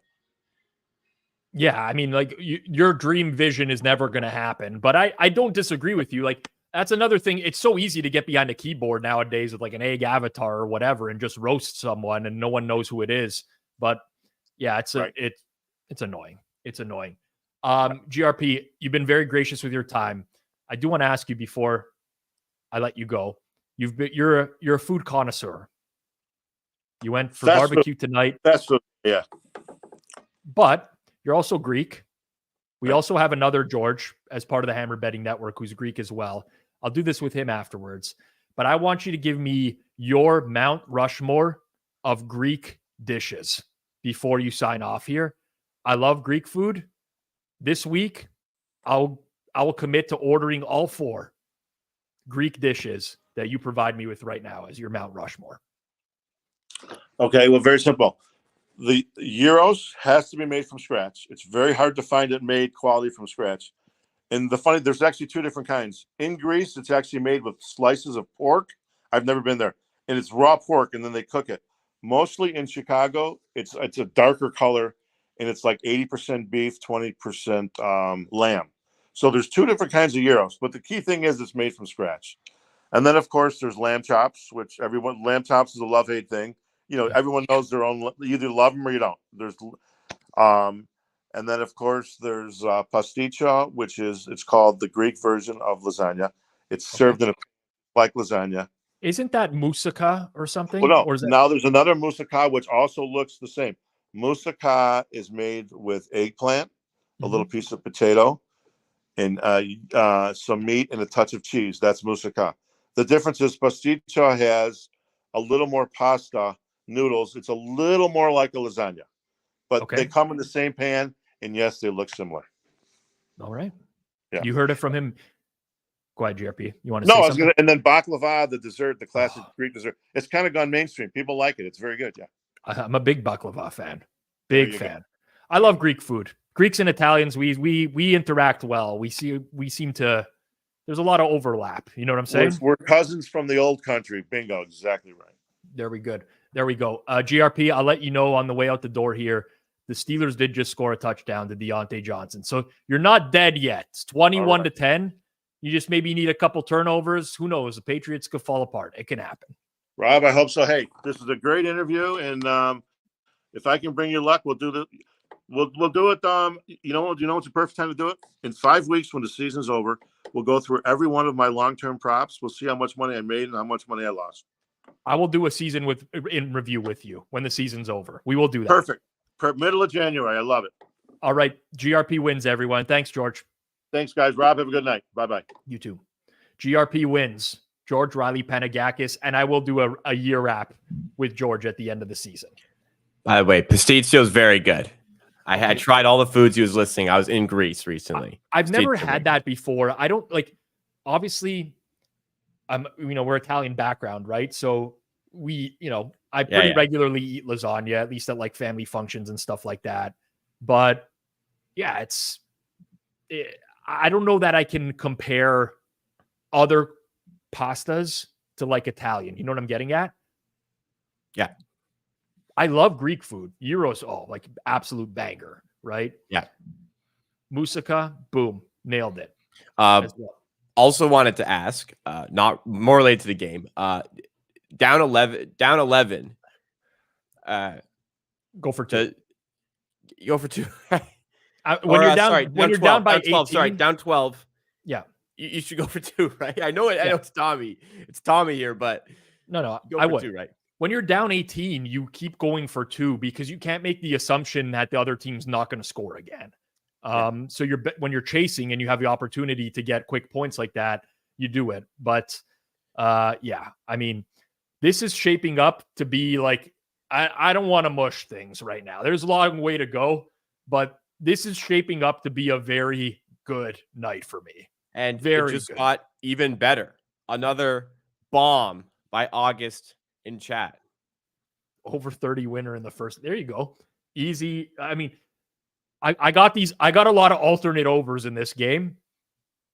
So just keep the scoring coming. That's all I want to see happen. And this is like such a good game state as well, with Pittsburgh like the favorite trailing by as much as they are right now. Hopefully the Patriots don't just sit on it here and they keep going.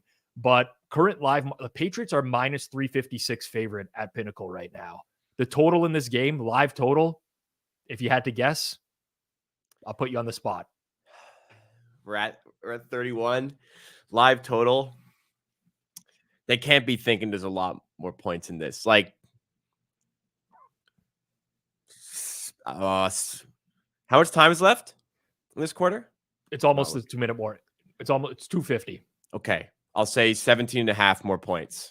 Okay. So you're going like 48 and a half. It's 51 right now. Okay. 51. Dude, if it ends 51, it's going to be a banger, an absolute banger of a night for me. It already is. It already is. But this is, like, we do these streams pretty regularly. Thank you again to everyone who's in here pretty regularly. Brinks, TK Stan, Jonas Weiss, MILF Hunter. MILF Hunter's here all the time. D2, Patrick. I can't name all the names. I appreciate everyone Let me who's around. shout out people who also cross over. They're here. They're always at the NBA streams, like Dave Clark was at the NBA stream this morning, amongst other people. Yeah, And, it's great. But, like, that the way that I bet is not like we're firing a lot of long shots on these streams pretty regularly, right? So we can go, 2, 3, 4 streams and we lose a lot of these bets, but like, boom, 65-1. TJ Hawkinson earlier in the year, first TD. Olamide Zacchaeus earlier in the year, first TD. Like, if you find enough good plus EV bets over time, you're going to do well. And it's been a banger so far tonight. Someone says they need Deontay Johnson 2 touchdowns. Good luck, Dave Clark. I'll be rooting for you. It'll just be adding points. God, this playoff picture is rough. I want to see Houston get into the playoffs. I'd like to see Houston. I think they'd be like to have an exciting playoff game with Stroud. I want to see a Mahomes versus Stroud playoff game. That would be fireworks. David Montgomery's in the game right now, by the way. Yeah. Did you bet David Montgomery anytime? Was that you that was telling me that? Not David Montgomery. The other no, David Montgomery. Yeah. I'm brutal with the names. I get confused all the time. Yeah, it's like when Hitman called Tommy DeVito Danny DeVito on Wednesday. Did he actually do that? Yeah, he did. In his None of you noticed. None of you noticed. Everyone in the chat, I was there too. He said Danny DeVito without even flinching. Ty Montgomery. Yeah. Well, I was first TD, so it's dead, but it's okay.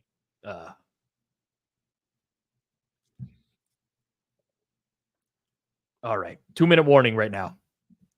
2-minute warning right now. Would you think? What were your first thoughts of GRP and his first appearance there? It was good.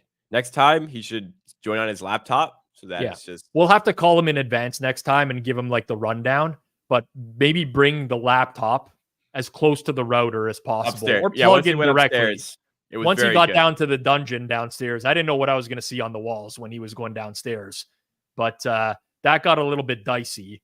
He did have a laptop and a monitor as well. I was very confused as to why he called in on the phone, but you know what? His first hit. It's a miracle he managed to get on. He was he couldn't believe the marvel of technology where he could talk on a live stream like this and we could broadcast to an audience.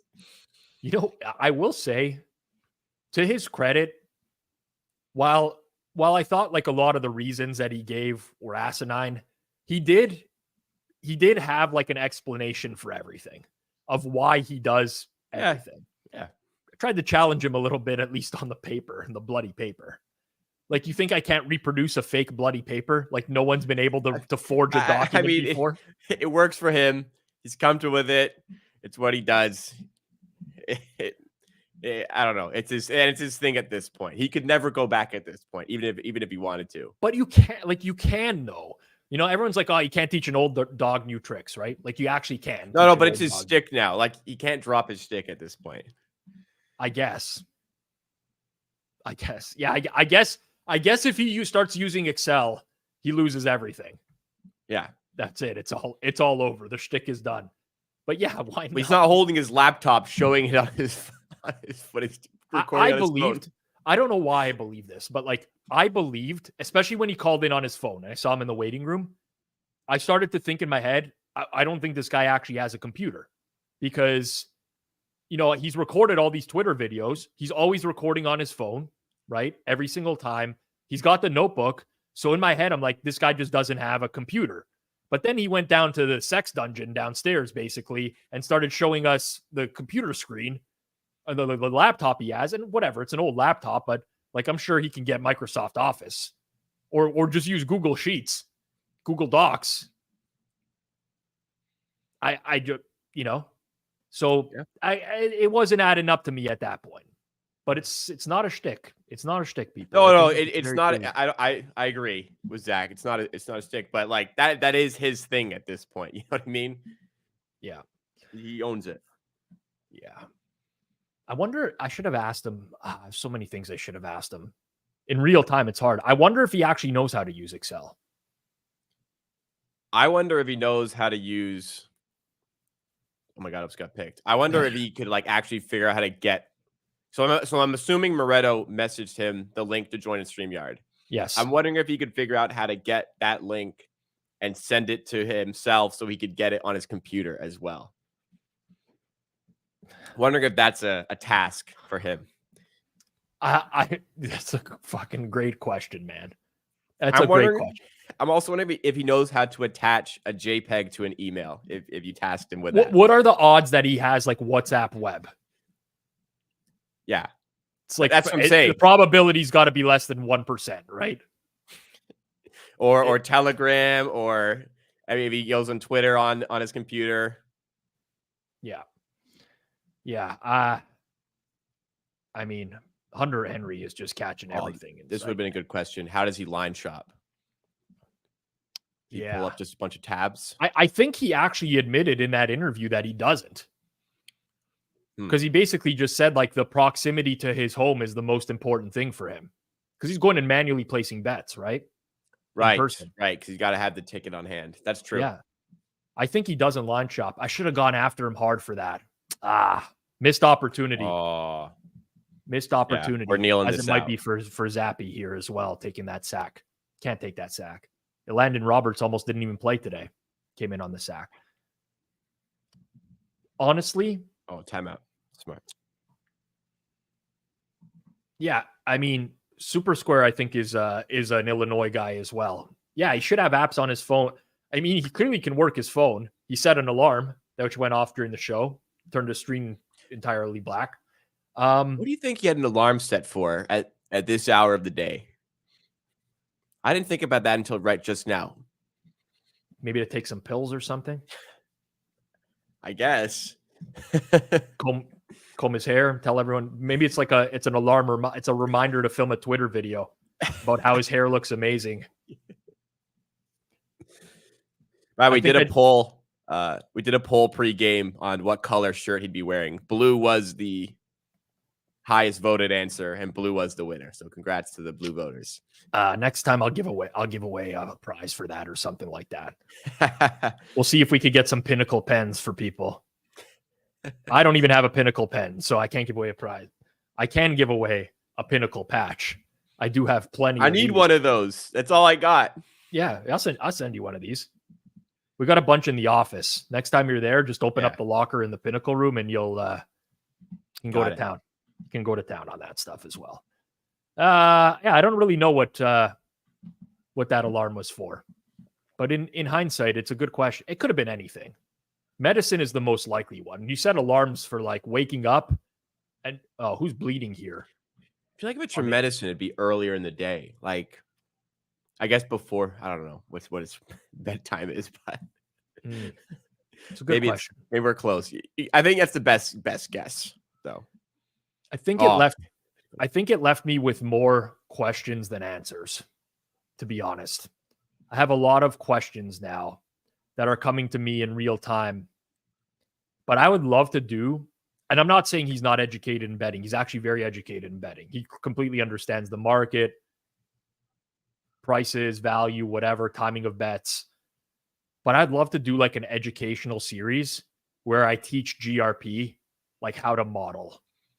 First, how to use Excel or something like that. I think we got to go less. I think we got to go get a link from your phone, send it to your computer. Number 2, attach a JPEG to an email and send it to somebody. Then maybe we can start talking Excel. Well, or just like how to automate his life, you know? Because I imagine this guy is just like everything is manual, right? Like how to like, does he even have to drive to this local casino, or can he just make the bet online? And he does it. Like, do I know? I don't know. But I feel like we can help automate his life a little bit. Did they take a delay of game there? It looks like they did. It doesn't. They're just trying to run the clock down as much as possible. No, they took a timeout right at the end. Timeout New England. They're going to punt. It's going to be, in all likelihood, 21-10 at the half, which in my opinion would be like a second half line of Steelers minus anywhere in like the 4.5 to 5.5 range. Fez is in the chat. He might be better at this than I am. Total's 31. Second half total will be 17.5. If it stays like this. Yeah, live lines second half I don't have, but Steelers are +7. Pinnacle is +6.5 for now. But Steelers are +7.5. Over under is 48.5 at Pinnacle, 48 elsewhere, 47.5, 46.5. Yeah, it's about that area. But those it's right on some key numbers there. Right. This is like the best game Al Michaels has seen all year. It's the most energy I've seen him have in a while. He's smiling. He's using his hands to talk. He took off the jacket. Herb Street's still wearing the jacket. Oh, Pittsburgh. I mean, there's only 19 seconds left. I guess you might as well kneel. You might as well kneel. No sense of letting Mitch throw from there.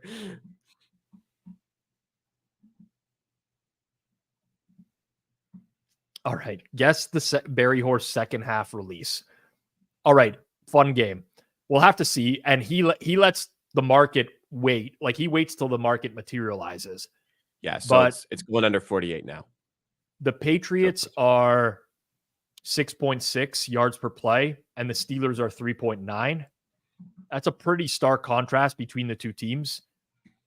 Steelers haven't really shown the ability to move the ball all that well outside of one drive. If you get, like, it depends on the second half line, but I think he's going to be way more likely to bet the Pats than the Steelers second half. That's what I think. That's what I think. Let me pull up second half betting here at Penny and wait for that line to pop. And we'll see what we got. We'll see what we got. Okay, it's open. Yeah. 4.5, 17 on the nose. Steelers minus 4.5, 17. Is it not worth it to take a shot? I mean, then you need the Patriots to win by double digits. But Patriots money line plus 225 second half. It's not accurate. No, you're in the full game side. There's a second half tab there, but I'm tempted. I'm tempted on the Patriots 225 second half. I see people are tempted on Steelers plus 380 money line full game. I don't think Barry's going to like this either.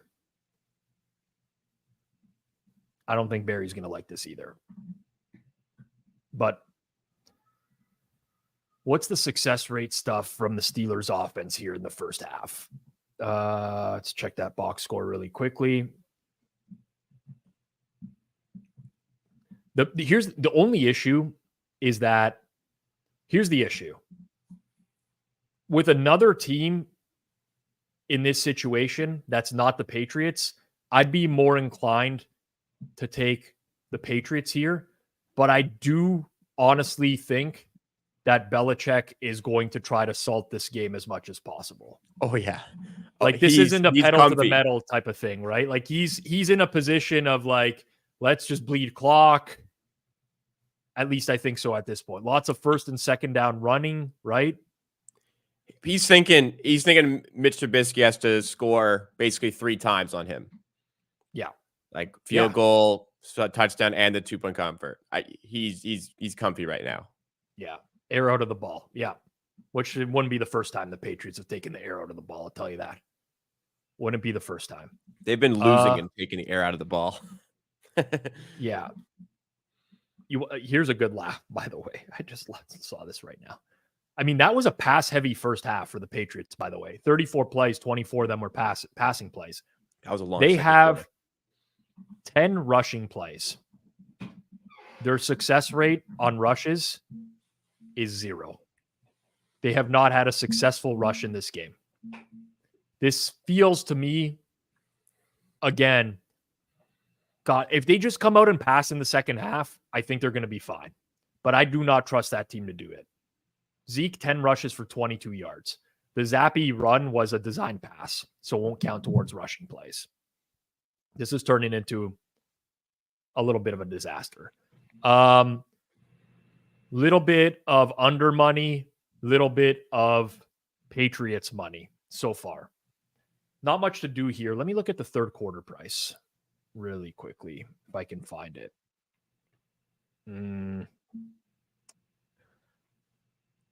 Nothing of value. Nothing of value. Well, we're just going to ride it out. Just keep cheering for points. That's what I want in the second half. More points. More points. Patriots touchdowns because of all the anytime TD plays. Fez likes 4.5 much better than the plus 220 in the second half here. Both are getting bet, but marginally. I honestly think it was a good price for second half. Just not a lot of value. Not a lot of value to be had there. Steelers get the ball, third quarter. They're going to have to press. I dropped my vape. Yeah, give me a second. All right. Let's keep it moving along here. Keep it going. Pinnacle patches, people. This is the new currency here. This is the new, forget about GRP fake currency, writing things down on notebooks. Pinnacle patches are the way to go in the future. Way to go in the future. It's actually been a surprisingly interesting game. You've been surprised, Eric, that we're actually seeing an interesting game? Yeah, it's been, well, let's put it this way. GRPWins was so entertaining. Like it was still the second most entertaining thing of the night.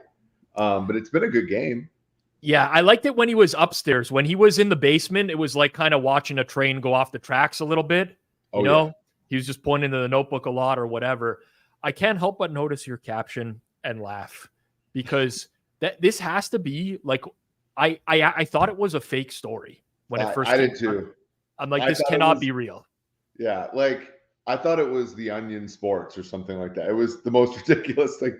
But football coaches are the most self-unaware people in the history of the world, right? And college football coaches are a little bit worse, but the NFL coaches, I mean, that basically saying you have to hand it to Al Qaeda is sort of like, and no one's standing up and being like, Coach, I'm sorry, what the hell are you talking about? It's pretty funny. I mean, I can only imagine if I was a player in that dressing room, like I would not have been able to keep a straight face. Like I just would not have. Like it is one of the most absurd things I think I've ever heard in my life. It's up there for all the people who think McDermott doesn't have a clue. I think this might be lending itself to that opinion, I would say. Yeah, I kind of like. I mean, McDermott. It's so weird because he's generally like fairly woke on like fourth downs and stuff. Like he comes out, the numbers okay. I've always felt like he was one of the big reasons they took that franchise from like pretty crappy for 25 years to decent. But that just goes to show you like these guys' shelf life isn't too long. I mean, even look at, I mean, Belichick's doing great tonight, but like even he's obviously lost it, you know, a decent of the way in. Jeez, that's so bad. This video's getting demonetized, man.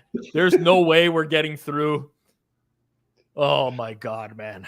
Just that was just too much. Too much to handle. Did you see me? I was in the, because I was watching. I tweeted out after I saw the promo for this. I'm like, I'm not worthy. Andy Molitor's hilarious. Obviously Fienberg, you know, and then GRPWins. Like I'm the black sheep of this stream, I think. It's tough. It's like the comedian who looks at the comedy act before and you're like, fuck, they surrounded me with all these people, and it's tough, but you hold your own, Eric. Don't worry about it, man. You hold your own. I was trying to get up in the chat. I added Fienberg fourth quarter to what will go higher. Fienberg fourth quarter. I got to talk to Moretto about this stuff, but generally speaking, it's probably not the best idea. No, you got to open up. You got to open up with Geoff, I think. Yeah, but Geoff, like I don't know his nightly schedule. He's got 3 kids. I imagine early in the game, it's like bedtime, doesn't want to deal with that. Second quarter, he's like sparking one up, you know, hitting the volcano, whatever. I think third quarter is prime time. By the time he's gotten to fourth quarter, he's like in the couch at that point. You know, he can barely move or feel his body. So maybe third quarter is prime time Geoff spot going forwards. Yeah. Yeah, that makes sense. What this second half's interesting. I know you guys were talking about the line opening 4.5, 17.5 total. I mean, the thing that the Patriots are doing right now that they weren't doing with Mac Jones is like throwing the ball downfield. Do you think that they kind of sit on it in the second half? I have a little zappy under interception. That's like my favorite thing to obviously, but it was like 155. How can you get to plus 155 on that? Over, like fair line, let's say. How can you get anywhere close to like minus 140, minus 150 on that? I don't think you can. I just think that generally speaking, most people can't accurately price this kind of stuff, honestly. But here's what I think, Eric, honestly, this is my opinion in the second half. I don't know that they'll change the game plan, but the second that you have one sign of like Zappy throws the ball into coverage, anything dicey, I think that team's going to turtle immediately after. They've already, I mean, even with the aggressiveness, Zeke has 10 carries. I don't know if you heard me say this. You want to guess their success rate rushing the ball today? Actually, I know it. It's 0. It's 0. Like the most. I follow. I'm a dork. I follow the play-by-play, and like the longest run he had was a 4-yard run on first down, which is a 0. Like you have to get 5 on most first downs to get success rate. 10 rushes, 22 yards. He's been honestly in the passing game. He's been fine. Yep. He's actually been pretty good. He's made some defenders miss. Yep. He's got the touchdown. But what about Zappy's elbow? Is he okay? I don't know. Looked like a little bit of a blood stain. Could have even been fake, like Kurt Schilling. We'll never know. This could be Bailey Zappi pulling his Kurt Schilling performance here as well. Yeah. I mean, doesn't he look tiny out there? Like I've been noticing this more with quarterbacks now that Bryce Young. Like I always was kind of like it doesn't matter as much as we all think. And then it's actually funny. Like at the Super Bowl, I did 2 consecutive radio hits. One was Jim Rome. One was Jim Everett. And you, of course, remember like their spat. But like I like shook hands with Jim Everett. You've seen me. I'm a big guy. Jim Everett was like a giant. And that was like what they expected out of most quarterbacks back in the day. And now we've kind of like slipped off on size and stuff. And it's actually a lot more noticeable for me when I watch a quarterback that doesn't have like what I think to be the requisite size to play the position anymore. I was laughing at this. Moretto needs to book Schilling for the lives. I don't think Kurt Schilling's doing a live stream, let alone do I think he wants to do one with me with some of the questions that I might throw at him, because Schilling's gone off the rails post baseball. I mean, he was off the rails already, but he's Rob, the tweet that I had today that I thought was even funnier than is, I mean, do you think Del Rio like thought about like using January 6th as a motivation for his team? Do you think that that's like, did he run out of bullets and like that was the last one he had and he was like, you know what, it's time. I'm truly, sometimes there's just things that you can't explain in life. No. Remember Unsolved Mysteries with Robert Stack? Like there's just some things where you're like, how can this be? We must live in a simulation. Like this cannot actually be really happening, that someone did not program this to happen. It actually makes you aware. It's funny because it makes you aware of how, statistically speaking, how much stuff happens to you in a day that you don't even internalize, because there are so many, like, it's all coincidence, but it's like, it's also the law of large numbers. Like the wackiest shit happens to you because statistically speaking, 1 out of every like 10,000 things is wacky as hell. And you literally go through 10,000 things, like not all that infrequently. And so we're all like, oh my God, like who would have thunk? And it's like, well, guys, we watch literally thousands of football plays every week. Like, right. Of course, something wacky is going to happen. I do want to listen to what Tomlin's saying here.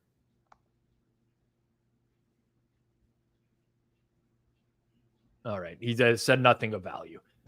As usual, I wanted to hear because he's like, we get the ball to start the second half here.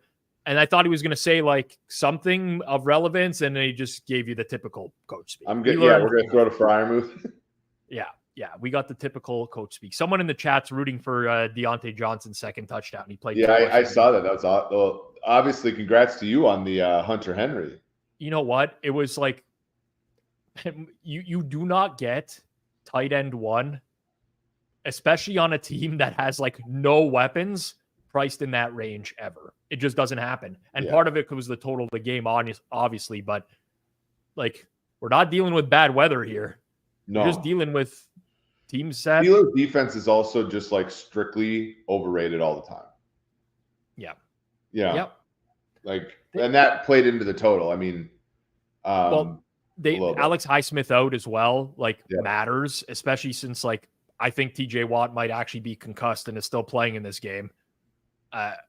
So I have the nut low in season-long best ball of people to root for today: Najee Harris and Pat Freiermuth. That was back when we, like the market was like fairly bullish on Pickett going into the year. We forget this, but so there were the Freiermuth thing was real. Who knows if he'll do something, but the Alex Highsmith, I have season-long unders on his sacks, and like that was, he's about 3 or 4 away now, so that's probably going to end because it was a neck injury. He's out for the rest of the game. Yes, that's probably not going to be a thing for the rest of the year for them. Chris Harper says, why are the stands empty? Not sure the last time you've been to a football game, but their lineups to take a leak at the half are excessively long. Dude. So that's probably why you're seeing the stands empty. Yeah. I went to the Iron Bowl 2 weeks ago, and like just even to get out of the stadium in the South where like it's so condensed, but also everybody's like 25 pounds heavier. That was a chore. The top 5 closest moments that I've come to pissing my pants in adulthood have always been at live sporting events where you're just like, but everyone else in front of you, they have to piss just as badly as you do. And it's like that line is long, but it seems like miles long when you're waiting in it. Yep. Yeah. And it depends on the stadium too. Like some stadiums are really good about if you're kind of on the outer shell, you can still watch. And then some stadiums are an atrocity too. Like when you're trying to go to the bathroom. Yes. But there's also like an inverse relationship of your distance to the urinal and like how badly you have to piss as well. Like the closer you get, the more you're going to piss your pants. I can't explain that one, but yeah. The Jaylen Warren stuff kind of needs like to end, right? Because every time the Steelers want to do something kind of off the beaten path, it's always to him, and it stopped working like a couple weeks ago. Yeah, I'm watching the play now, and I wouldn't really fuck around against the Patriots defense, to be honest. Yeah. They're pretty their edge good players, disciplined. They're not overly aggressive, right? Like Yes. They all stay home, and like Matthew Judon was like the first edge in forever for them that had like actual sack rates, because it would normally be like an OLB edge, like hybrid guy that like Cal Van Noy, who would get like would not get a ton of sacks, but could keep contained on plays like that. Yeah. Yeah, like it's just not. They're just very. It's a very disciplined defense. Yeah, they just do their. It's when, in my opinion, quarterbacks are mobile and can like get out of the pocket, scramble a little bit. That's when they get really caught off guard and they don't really know what to do in those situations. I think we've seen that over the years as well. So yeah, Mahomes gave them a lot of fits. Yeah, for that. Yeah, it's interesting too with Belichick, because I think he's killing it this year on that side of the ball. Like that team, you look at like the actual people he wants making plays on that team, and it's like Jelani Tavai and Jabril Peppers and guys that like have only ever been good there. Right. And he doesn't have Judon. He doesn't have like, no more Gilmore anymore, stuff like that. Like JC Jackson off the street, and they're still pretty good. Wow. Who's that? Connor Hayward? Yeah. Yeah, that was a great play. Holy jeez, man. What was the second defender doing though? He leaped the first one. It didn't look like the second defender. Kyle Duggar. Yeah, he was. Duggar, like just wrap him up and throw him down, dude. Like, what are you doing? When he's in the air, when he doesn't have anything to stand on. He like basically shoved them for more yards at that point. I don't know. Duggar, man. Just two hands, wrap him, drive him back. I mean, easier said than done. Surprisingly spry little carry here for Najee Harris. Surprisingly spry. It's going to go. Oh, well, I mean, honestly, yes. I mean, yeah, he was dead to rights. That was took it nice for like 60 yards. He looked decent on that play. Yes. Steelers took sharp money game day, week 1 versus 49ers from 2.5 to pick. Looks wild in hindsight. There's a lot of these you can go back on every season and be like, what the fuck were we thinking? Well, this was Hitman's best bet, right? This was Hitman's best bet week 1, I believe, on the show. I'm pretty sure. Got great closing line value, never had a chance. Yeah, RAS released, I think, first half in that game, Steelers, as they're like, yeah. I mean, Pickett, the thing with Pickett is like we've seen the Picketts of the world do things, right? So, the Steelers are a competent franchise, yada, yada, yada. Pickens in second year. Like that, there were legitimate reasons to think that the Steelers could do something. And they won games.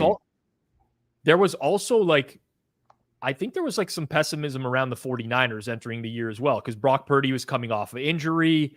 We didn't know how he was going to look. There was like a lot. I bet the over in that game with Suma. I just remember, I think it was 30-7 going into the fourth quarter, and it ended 30-7. It died. Yeah, I remember that too, because that even had value. It's so silly how I remember all these. Like that thing had value at post in your stream, I think. Yeah. It's so weird. It's so weird how the Niners, no one talks about the Trey Lance trade anymore. I know. You know what I mean? Because they're like, that was, in my opinion, a perfect swing for a franchise like that to make, right? Like they're still probably incapable if they get behind by 10 in the second half of a game to win. So they were going after a quarterback that's capable of that ceiling, like that, because 2 years prior they got beat in the Super Bowl by a guy with that kind of talent, right? So, I don't blame him at all. I don't believe Trey Lance has been active the last few weeks for the Cowboys either. So like, no, he's the dressed third quarterback, I think, for them. Yeah. I mean, he was a weird. Him specifically is a weird one because I want to say he threw something like 60 passes at North Dakota State while trailing. So like he had like no experience in situations that you're going to get into in the NFL. We got a lot of Super Bowl predictions happening here. Ravens-Niners Super Bowl rematch. Chiefs-Niners. If it's going to be the Niners in the Super Bowl, I think the best story is the Dolphins. Because you have like the mentor, you have the McDaniel Shanahan thing going down. Yeah. It'll keep the streak alive since 2012, every Super Bowl has included a rookie deal a team built around a quarterback on a rookie deal. Yeah. Except for the Falcons Patriots Super Bowl. That's the only one that wasn't. So like here's the problem I have with like Trubisky here, right? Patriots send pressure. The ball's on the New England 44 on that play. It's pretty consistent across the league. If you're on like the cusp of field goal range, the other team is going to send pressure. Like it's not a given, but defensive coordinators love to do that, back you out of field goal range with the sack. Like you have to be situationally aware to just throw the ball and not take a sack. And kickers are so good now that there's not a ton of value in going from a 51-yard field goal to a 44-yard field goal or something. You know what I'm saying? So basically, Boswell already hit 56 yards today, and he hit that with ease. Outdoors. Yeah, like it's like you can get 5 yards there, get it out to your check down very quickly, and you're fine. But what I mean is though, like once you give up so it's interesting because I had this explained to me by a team that does this a lot. Like once you give up a first down in that field goal in that range, like it is bad, but it's not as bad as you think like, let's say they complete a 20-yard pass on you. Well, actually that means, right, given the way that red zone things are in the NFL, given how condensed the games are with possessions, like you're just getting closer to them either scoring or getting a field goal, which is where you're going to be at the 20-yard line or the 25-yard line or whatever anyway. So it's like the thing about football, like analytics that's kind of opened up over the past like 3-4 years is getting to the decision point quicker, especially when you don't have the ball. There's some value in that. Yeah. Yeah. It just like frustrates me to see that because like the average fan knows what's coming. How can the quarterback who's like prepped over the course of the week is watching tape, presumably, or whatever. I don't know if like Mitch is a heavy preparing type of guy, but it just drives me nuts. It's like you're going to get pressure in a lot of those situations. You're going to get pressure. So yeah. It's so funny because I think like what you have to, it's because you're on the outside, like, right. And the inside is sort of interesting and from the outside, but like, I think if you actually like talk to the average person in football, I think you'd be surprised at how much relative to them. Like there's just a lot of things that like being a bettor, also just like being an analyst and like having to cover the whole league. Like most of these people only watch their game. That's a good point. Or when they watch football, they don't watch it sequentially. I've said this before, but like they don't watch it sequentially. They watch like, hey, here's all our duo runs, and like they don't understand the flow of a football game very well.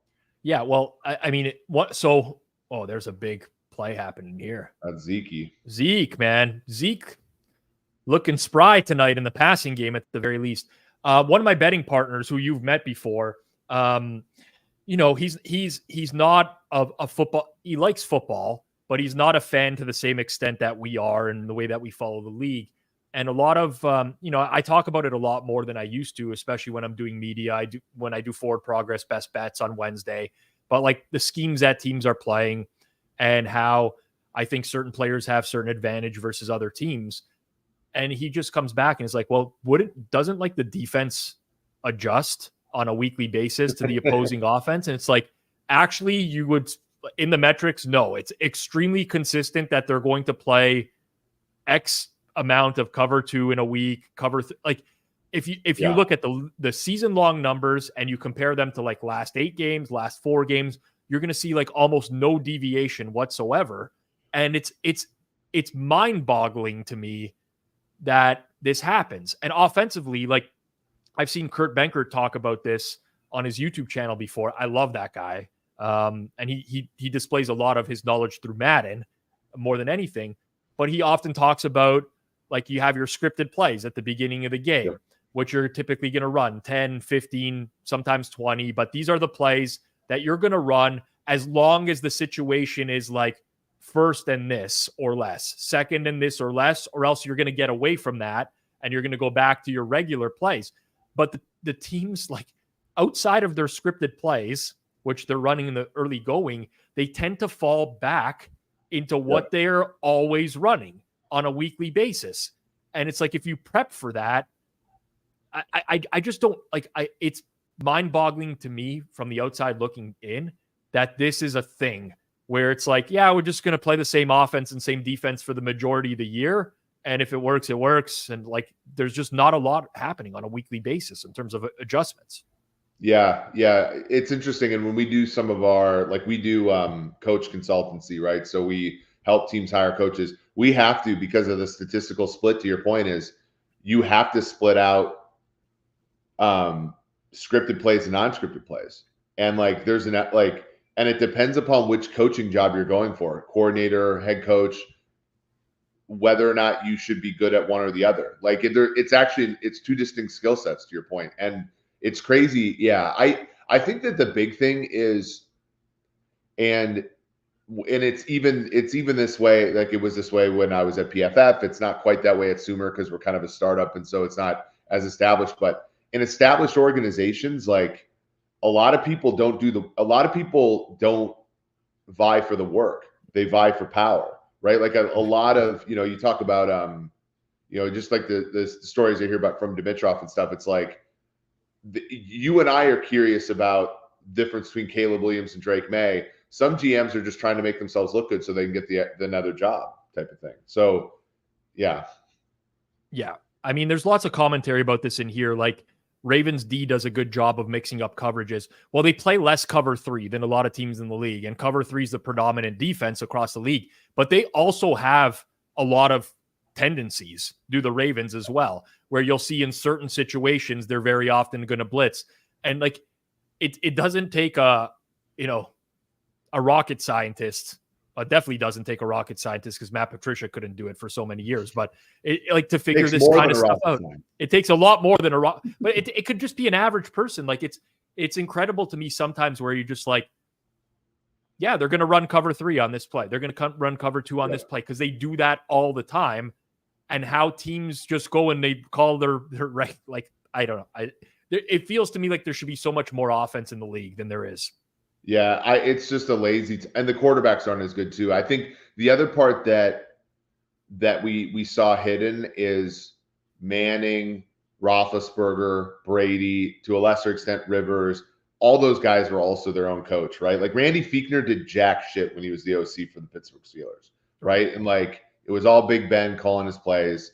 So like, some of it's atrophied. I'm like, what has Bill O'Brien done to deserve this OC job, for example, as he shows up on the screen? Like, it's funny. Have you found, I actually haven't studied this, so I'm interested in your thought. Have you found any value? So I found value in the betting markets on what I called scheme uniqueness, which is basically like you take all the stuff you're talking about, you flatten it, and then you look at it in a cloud of pseudo data points, and you look at the difference between a team and the average. And that difference, like I think PFF Greenline like didn't have one bet against the Rams or the Niners for like once I put that in, because it was just never accounted for and they were always great at it, right? But unpredictability is slightly different than that, right? It's to the point of like every play has what's called like every play has entropy to it, basically, like what kind of information you get in, what kind of information you get out, type of stuff. And I haven't tested whether or not that has predictive power. It's slightly predictive, I would say. Yeah. Yeah.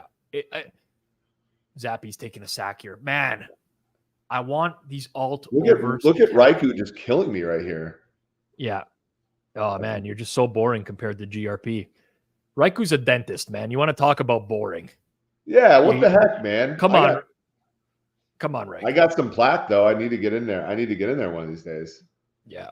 Got the plaque belt. What makes the NFL beatable from a betting perspective, in my opinion, is actually the repeatability of a lot of things. Yep. It's way there's obviously a ton of randomness in the NFL. There's a ton. Officiating, bullshit, turnovers, fumbles, whatever, right? Like, yeah, there's randomness in the games, but what like these teams, like I said, I mean, I'm just going back to the thought I had before, but teams consistently do the same things. Now you're going to get like trick plays. You'll get one game where you see like, they come out of the gates doing something very, very differently, but I think it's the repeatability of the league that actually makes it predictable. I love this comment. I'm sweating 33.5. Fuck, man. I already hit big on this game, but I want I want an alt over to hit as well. That would be nice. My what I gave out on the show today was Jawan Bentley over 3.5 solo tackles. He's at 1 right now, so I'm down bad here a little bit. He had a couple assists, but no good. Actually, what's funny, so somebody asked on the stream, hold on, because I'm going to Army Navy this week and I need a sweat. And the total is way too freaking low.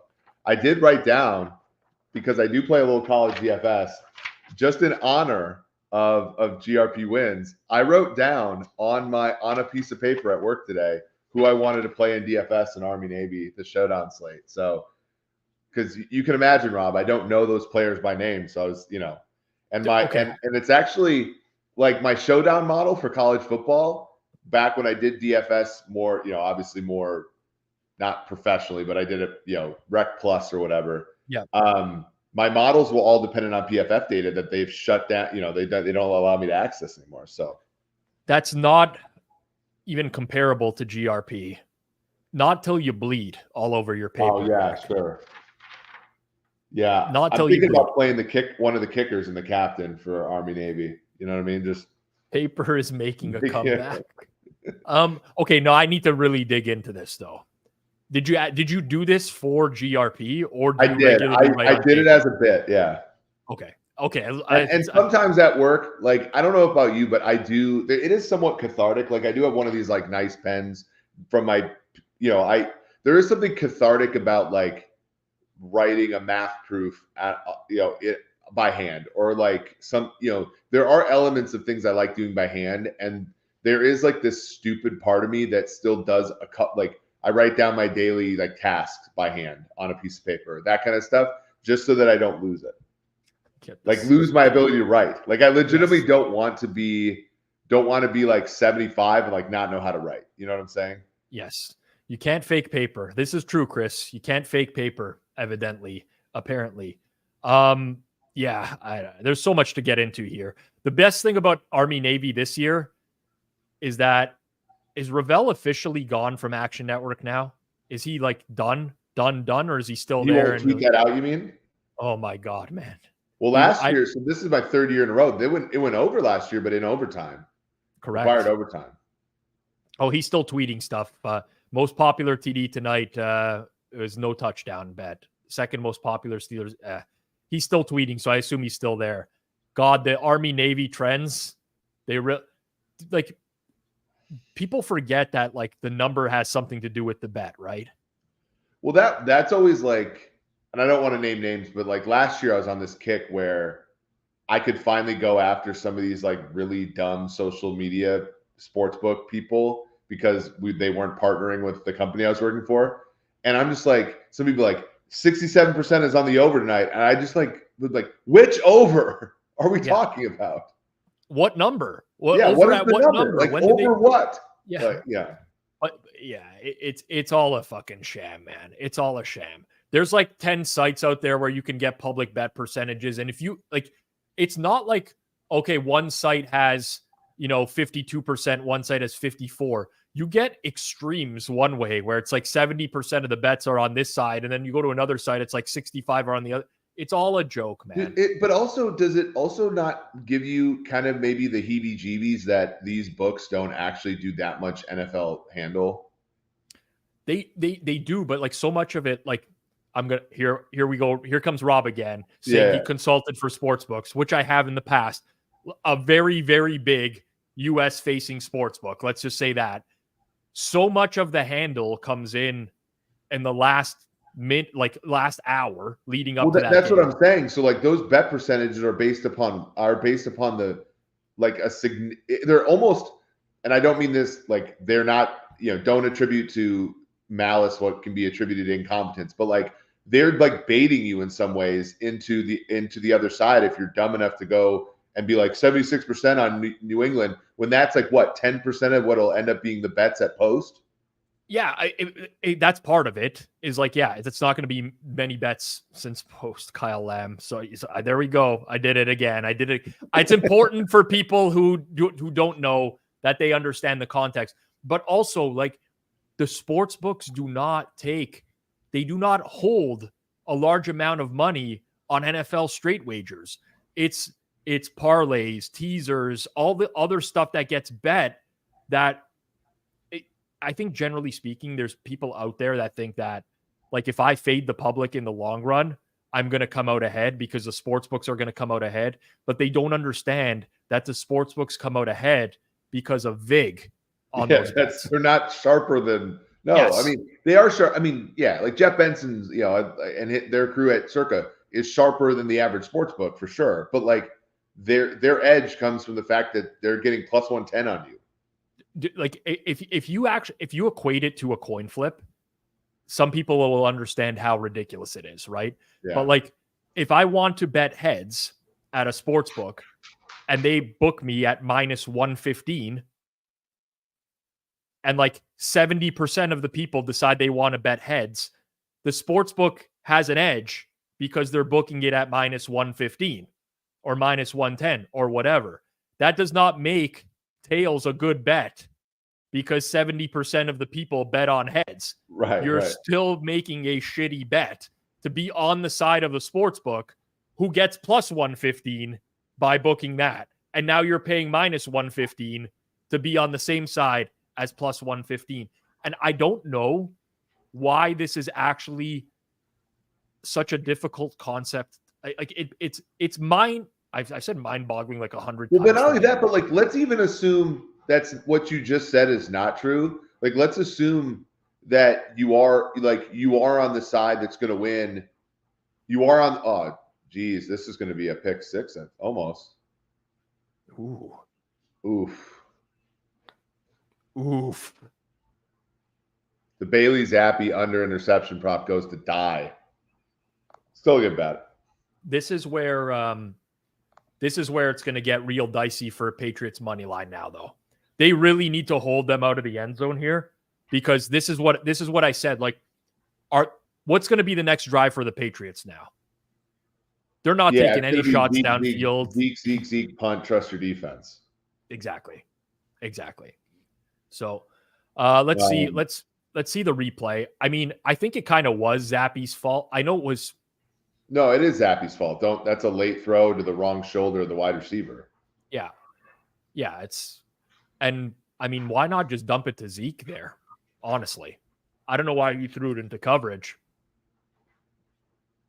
Yeah, it was weird. There was not a lot of upside to that play. It's definitely Zappi's fault because the defender gets a hand on it immediately. Like it wasn't thrown to an open receiver for one. Second of all, it was thrown, behind the receiver as well. Yeah, a priv. But like, so back to even if you were on like the right side of the game, right? Like because there was some signal there, like then the number dries up. You also don't get the right number. Like it's silly. I don't know, man. It just feels like I don't know what it is about the sports betting space where everyone thinks they're an expert, but this doesn't happen in like other industries.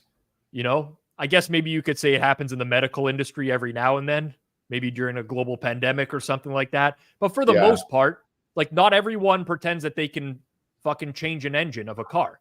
It's like, okay, mechanic, you know, sure, I could change a tire. Does that mean I can change an engine? No. But there are some jobs that are like where it's flimsy, right? Like, but you're absolutely right. For the most part, the sports betting space has never. There were never so many experts born overnight somewhere. Yes. Yeah. But like because of all this, like because everyone thinks they're an expert, mostly from listening to other people that are not experts, and this just gets perpetuated over time.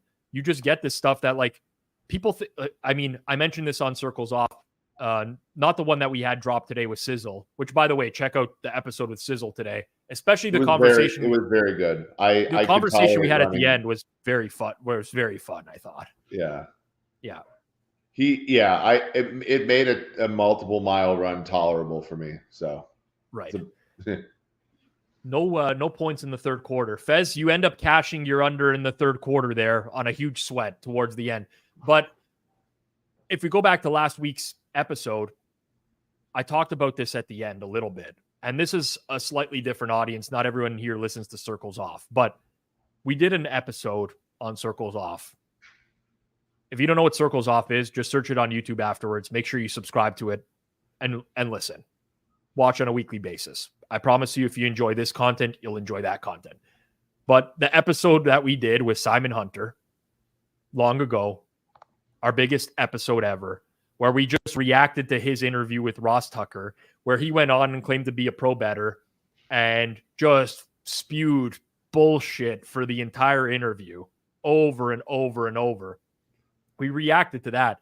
If you in the chat right now are a seasoned sports bettor and you understand whether you're semi-sharp, sharp, whatever, and you actually get the space, if you actually go read the comments on that interview, you might have a stroke. Yeah. Because there's so many people who have found that interview and they actually believe everything Simon said in that interview and think that myself and Johnny, who also does very well betting, are complete idiots in the way that we broke down his comments there. Yeah. Yeah, it's crazy. It's funny because like Sizzle and I are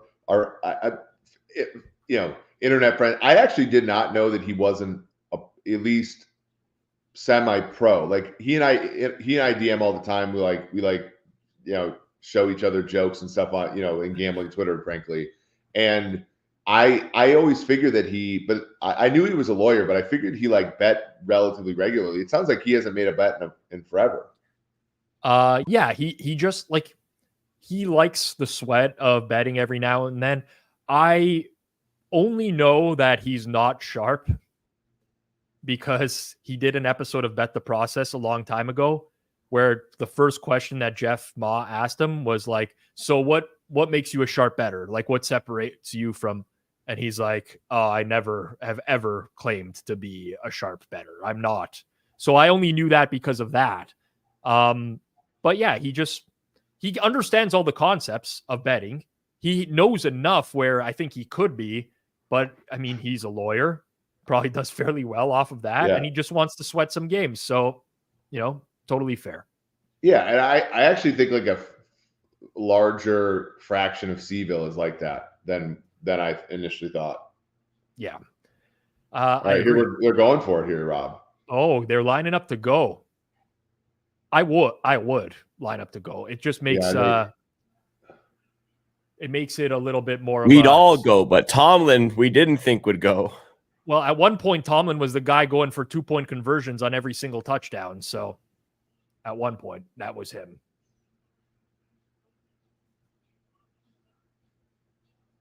Wow. That's what they came up with after the timeout, huh? This is just a really big time depression for the alt overs. Big time depression. What a genius. If this wasn't my floor, if I was outdoors right now, I would actually pour one out for the over, but I'm not going to pour one out on the hardwood floor. Eric, appreciate it, man. Thank you for joining take again. Care. Have a good one. All right. Eric Eager, everyone. Check out Sumer Sports. I'm not just joking. I'm not just saying that because he's on here all the time with us. High quality information, sumersports.com. Just tons of stuff to go through, good articles. A lot of stats that you can filter through by position as well, which aren't out there anywhere as well, anywhere else. I think a lot of people have been in the same situation before, maybe in betting. This is going to be a big win for me tonight, regardless of what happens here. And the game now, it's going to be a big win. But it's going to feel like a loss if I don't cash a damn alternate over with 31 points at the half.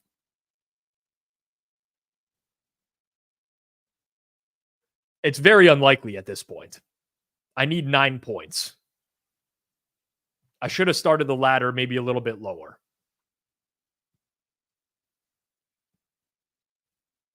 And the Patriots are just going to try to salt this away now.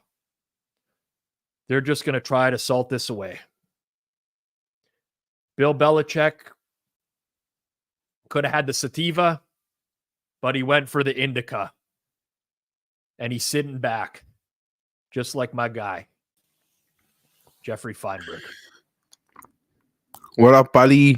I'm having a good night too. Good night too over here. You know, Rob, how on earth? I'm on the Patriots money line. I'm on the Patriots +6. But you got to ask yourself, how on earth could a guy who watched every single play of the Patriots getting shut out by Brandon Staley could come back the next week and want to bet on the Patriots? Well, there's only one scenario that would allow that to happen. That's because this POS had the Steelers in his goddamn suicide. And watch them go literally. They should use your words, Jeff. Use your words. No, I don't want to use my words. I don't want you to get any strikes. I don't want to do anything. But they should have to. Right. They should literally. Lorena Bobbitt should have to pay that whole team a visit and chop them off one by one, because that's the sort of performance that team has. And I am disgusted. Any team who is, I know Pittsburgh's luck sack, but I'm just like, no. I'd rather watch Gardner Minshew. I'd rather watch Joe Flacco in the playoffs than this loser team. But all respect to Tomlin and his snake oil. Well, I'll tell you this right now, Jeff. The Steelers just blocked the Patriots punt. Oh, did they really? Now, it's not like for a touchdown. It still went like 15 yards downfield. But okay, so they got the ball back. They just killed 4 minutes. They just killed a couple minutes off the clock and got to restart the drive post-interception. Like, that's essentially what happened, right? It turns out to be an 11-yard punt when all is said and done. I don't think I've ever seen this before where, like, it just got punted directly into his chest. Like, guy took a load directly off the that hit his face, Rob. That was face mask.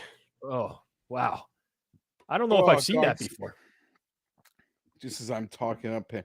I'm also an under 17 second half, too. Made that walking the dogs. Mm. You think Tomlin, like, at the half had, like, some sort of candle vigil in the locker room and, like, assembled all the ghosts and stuff like that? I don't know what they're up to there. But they are, of all the teams, I honestly think of all the teams that are, like, in the hunt, and the Chargers and the Raiders, they're not even on, like, Chiron graphic for in the hunt if they put up the playoff picture. I think the Steelers are worse than every one of those teams. I think they'd be an underdog to every 7-5, 6-6, and 5-7 team, maybe outside of the Raiders. First and goal here for the Steelers. I kind of agree with you. I don't know. So many of these teams are shit, and they're just, like, tightly packed in this Yeah, shit they're all so space. shit. They're just a lot of shit. Yeah. But it's It's like trying to put 10 pounds of shit in a 5-pound bag. That's the AFC playoff. Yeah, I was watching you and it wasn't Bigsby. It was Austin this week. Yeah. And when you were getting to the Charger game, you're talking about market influence. And you're like, Chargers a 10 market influence? Like Chargers suck. Yeah. And then you're like, holy shit, these teams behind them. Like in your what you were essentially saying is like, oh, like the Chargers suck, but I don't know that these teams are any better than the Chargers. They all suck. I'm just going down the list and I'm like, the Chargers are the 10th best team in the league. I'm like, are you kidding me? And then I'm just rhyming off all the teams behind them. And I'm like, well, you know what? Like, I do think some of these teams are better, but are they Pittsburgh sucks? The Saints suck. I could make a case. Like, okay, yeah. Yeah, I mean, no, I don't know. So, what is that metric? Because I don't even understand anything that says the Chargers are 10th best or market influence. Explain that to me like I'm a dummy. So it takes the closing prices of the games over time and weights the most recent weeks as more highly than the previous weeks and just determines power ratings for each team's based off of the closing point spreads. So the line movement each week, essentially over long-term, but it weights short-term for short-term weeks higher.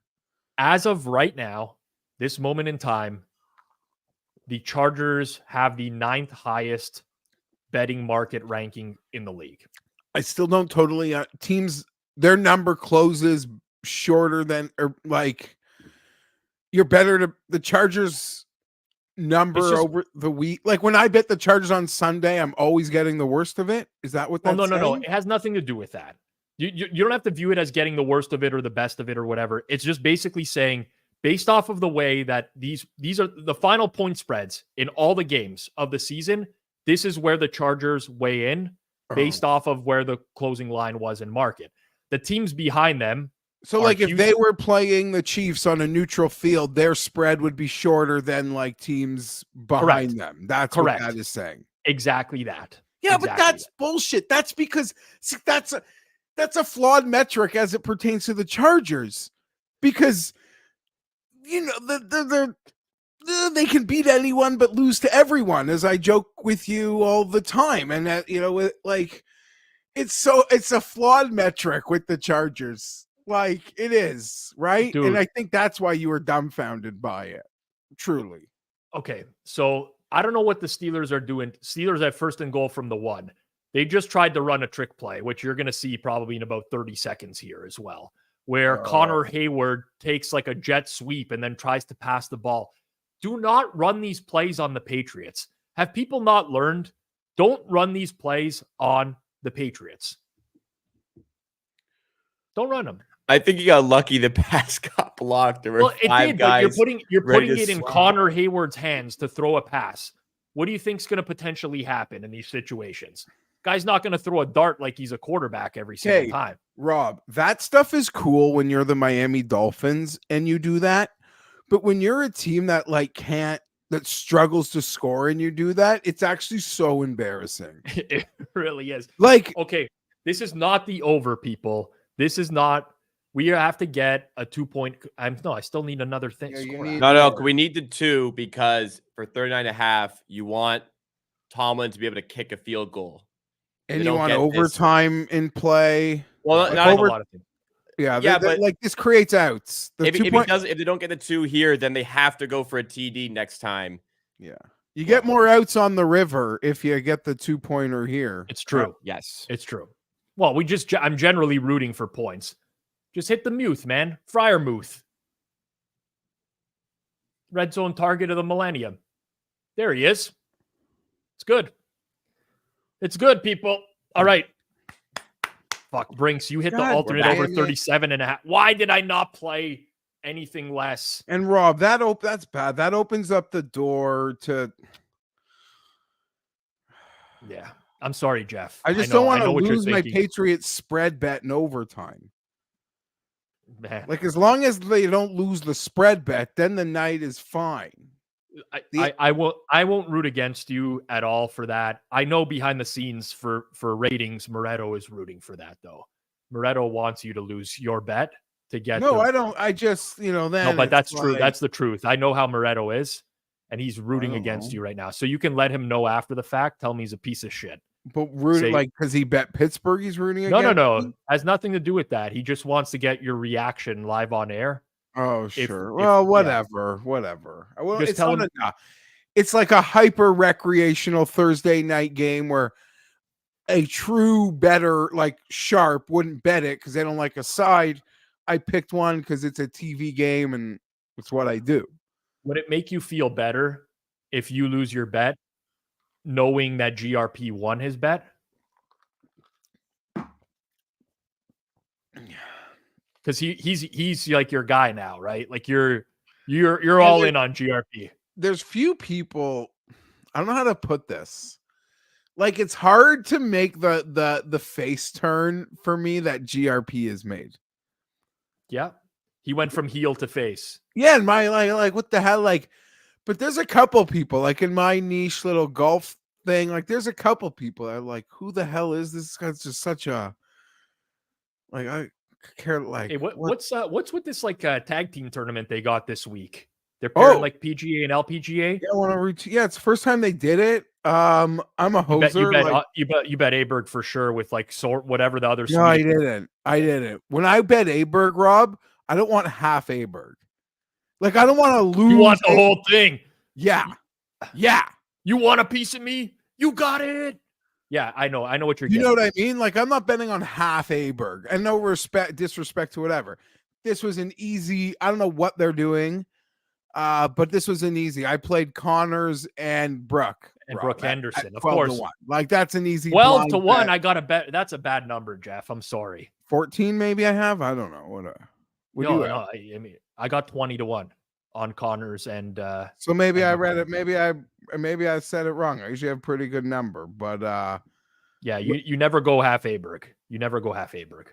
Yeah, Connors and Brooke and Connors. That was my number. Yeah. Bring it home for Canada.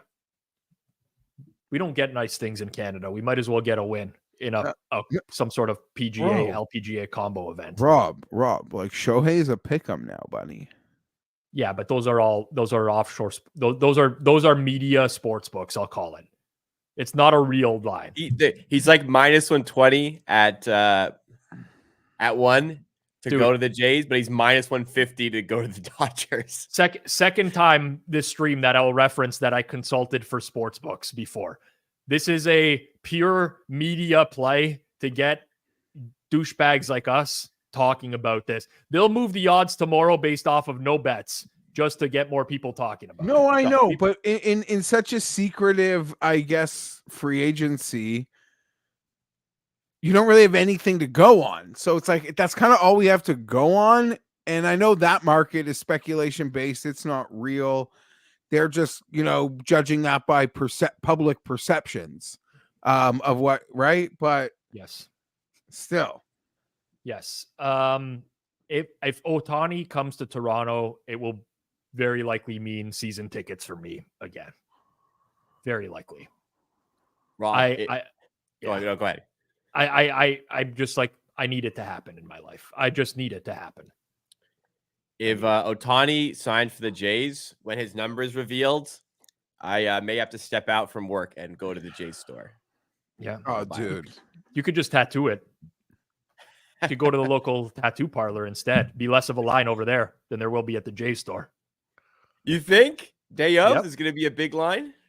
Oh my God. I just hope when Ohtani signs with the Jays, I hope we can get rid of that revolting green TD patch, and it is just some Japanese company I've never heard of, but it'll make me so goddamn happy. Cool. It'll make me so goddamn happy, Rob, if the power alleys in left and right field are in Japanese writing. I don't even know what they say.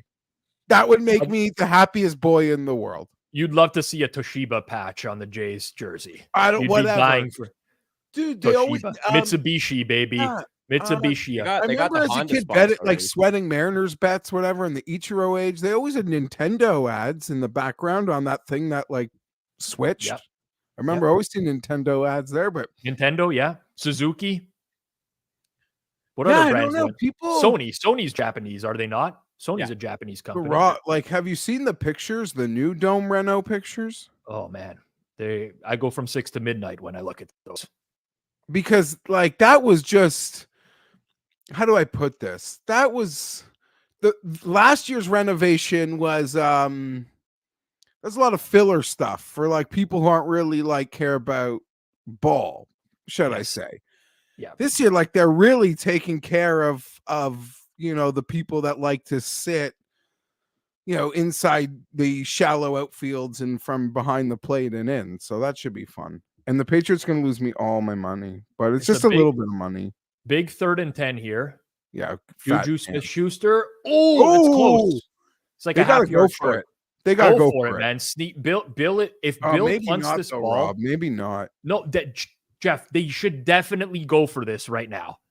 They should, with certainty, fucking sneak Zappy right now. He's not going. He's not going for it. No way. Of course he's not going to go. Like, this is a joke, man. Oh, he might be. He's a little short. That's a great spot. I give these 70-year-old dads spotting footballs a hard time. That was a great spot. No fault of their own. Like, how is a grown man supposed to keep up with a super athlete? Like, that's like where in his job qualification is he supposed to be able to keep up with the pace of what these receivers, offensive players can move at to then be in the right spot to know where the ball should be. God damn it. It's painful. I just got to put the irony in this comment right here. McLovin says, I just had to Google what 6 to midnight meant. McLovin, this reference is to the movie that McLovin is in, where Jonah Hill says, I just went from 6 to midnight. It is from Superbad.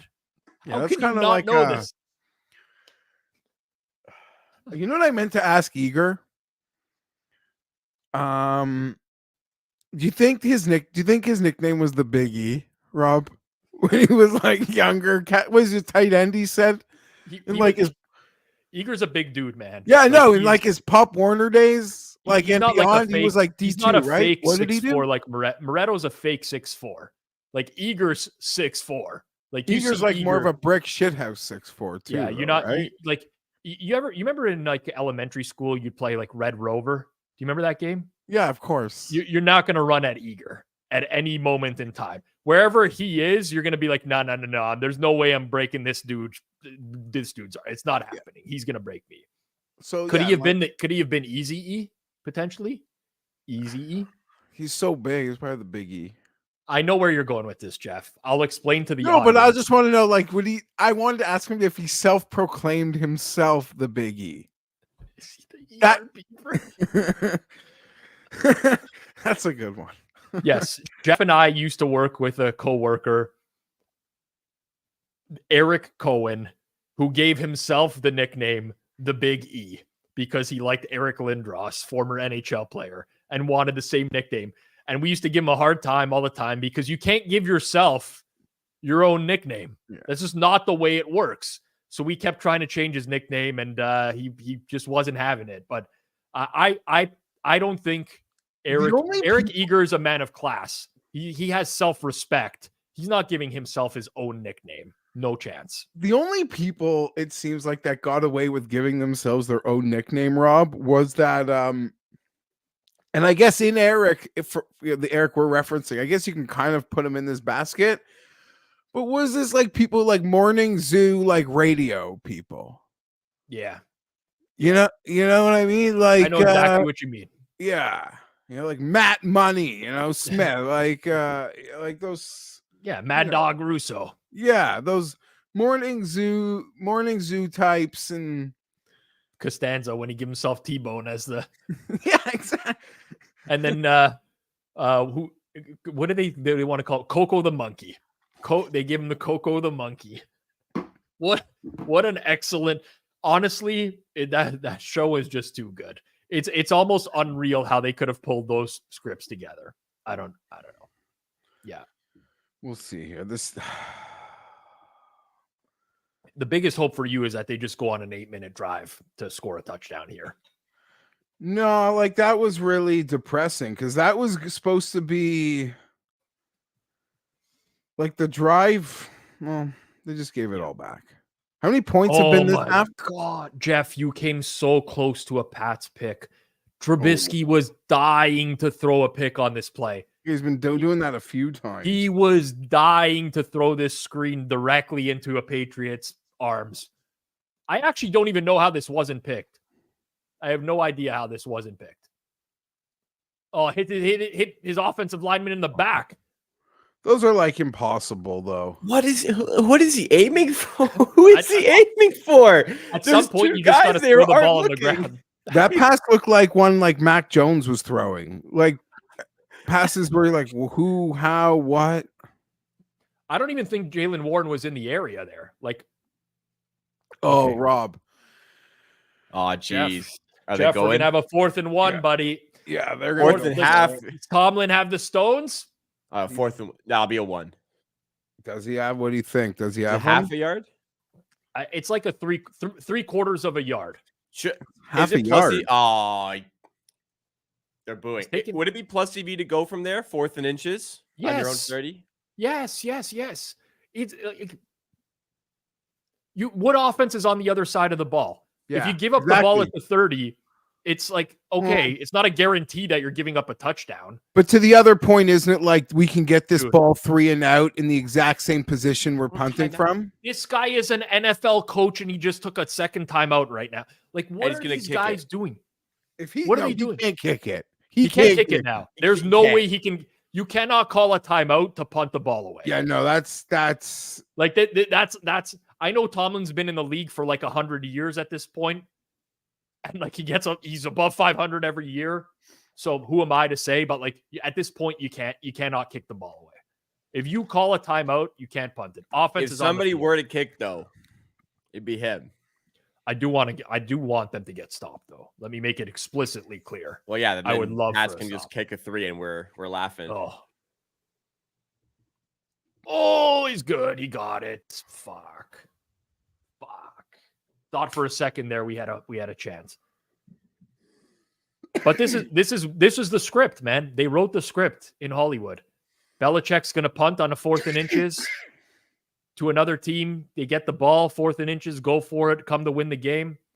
Geoff, what was that liquid you were drinking there with ice? It looked like Mountain Dew.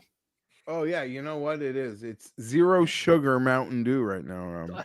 I cannot believe it actually was Mountain Dew. It was Mountain Dew. I didn't know people still drink Mountain Dew. What year is it? Next Thursday night, boys. Next Thursday night. What's next Thursday night? It's Chargers Raiders, right? Yeah, you didn't see that. They just played the promo. Oh, I wasn't looking. I was still fixated on the fact that a man in his late 30s is drinking Mountain Dew. No, don't. Long story. Do you frequently do the do, or is this no? It's it's the stoner's drink of choice, Mountain Dew. No, it's not even that. It's like just so. Well, there's got to be something. I mean, like where did this originate? I was helping. My buddy has like a vending company. I was helping move a bunch of stuff, of merch. And those like 0 sugar-free Mountain Dews were staring at me all day. So like I'm rip snorting a couple of these home with me because I've been staring at them. And the can got me. And yeah, Rob, you saw that green gold that was in that cup there, buddy. It's late. I got a newborn after this. I'll probably walk upstairs. There'll be a baby crying. So yeah, I need I guess that kick. But yeah, that's as far as that goes. There's something else I wanted to ask you. This is a dead play. Yeah, it's dead. Okay, 4th and 3, Geoff. Now we see if the Steelers have more balls. He's punting this shit. There's no chance because he's like, I can get the ball back with the 3 and out.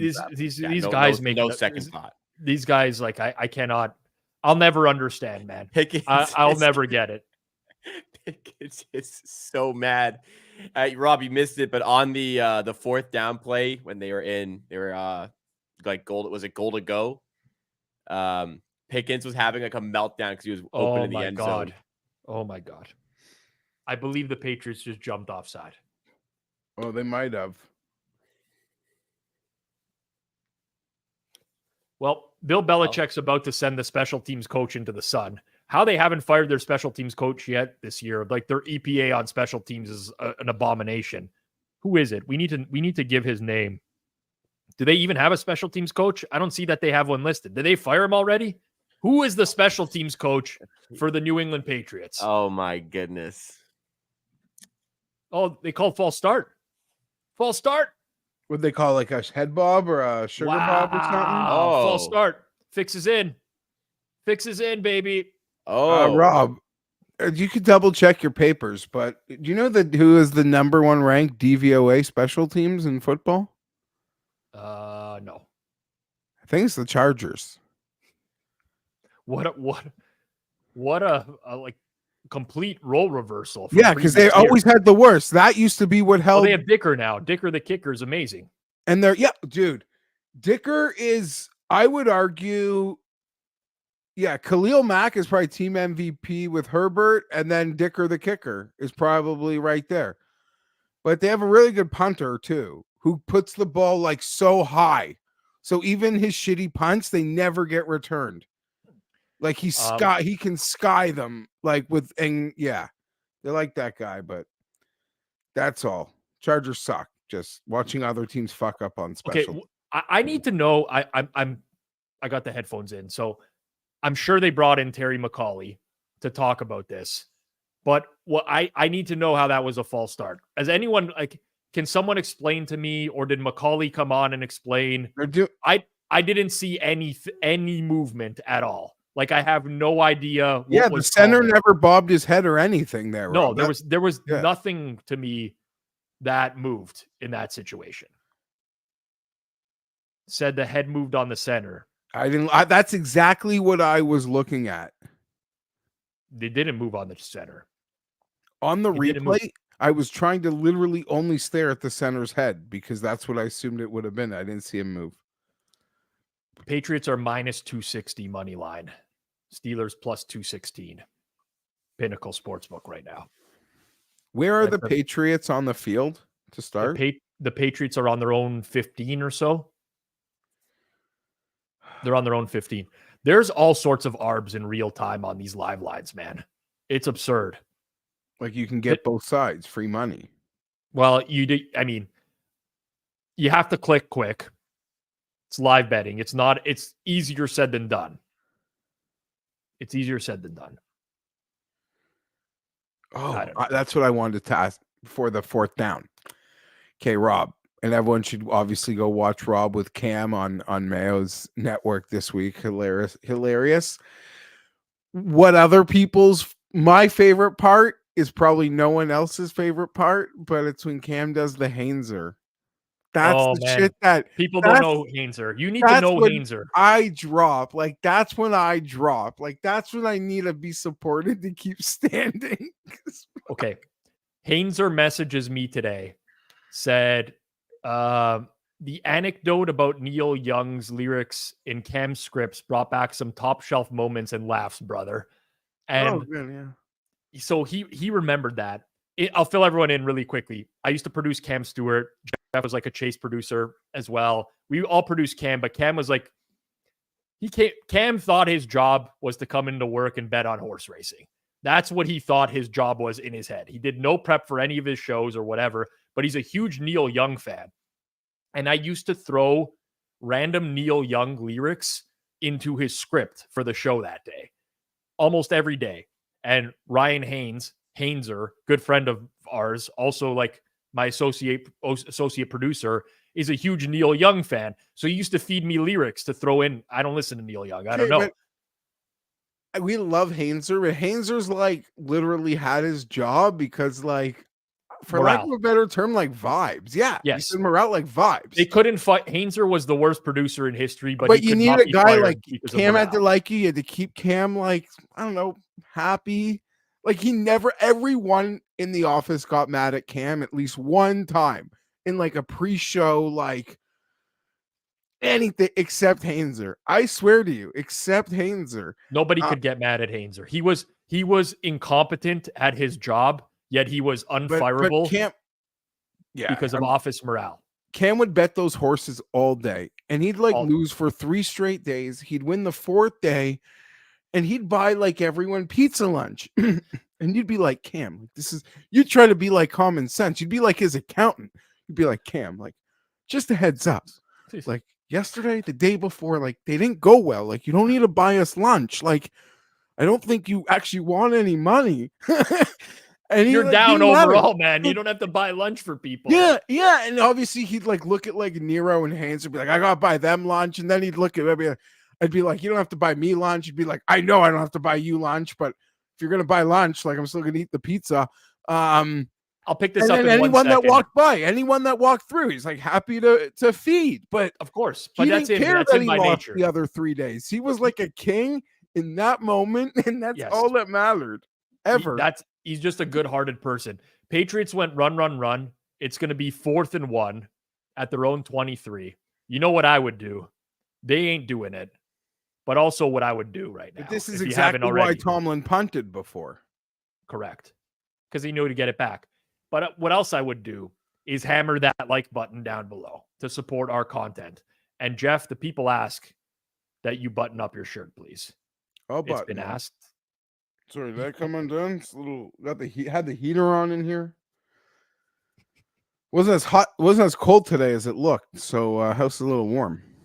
So this conversation with Hainzer continued on, and I'm going to run something by you here, which I haven't thought about in at least 10 years. He also says, the fake names and the fake emails always stay with me too. Great times, brother. So Cam gets very emotional, okay? You have to understand this. You could email into the show every single day. Cam would answer questions on air. But on days where he would only get like 1 or 2 emails, he would be rattled, like hardcore rattled. Because some days he'd get 10 or 12.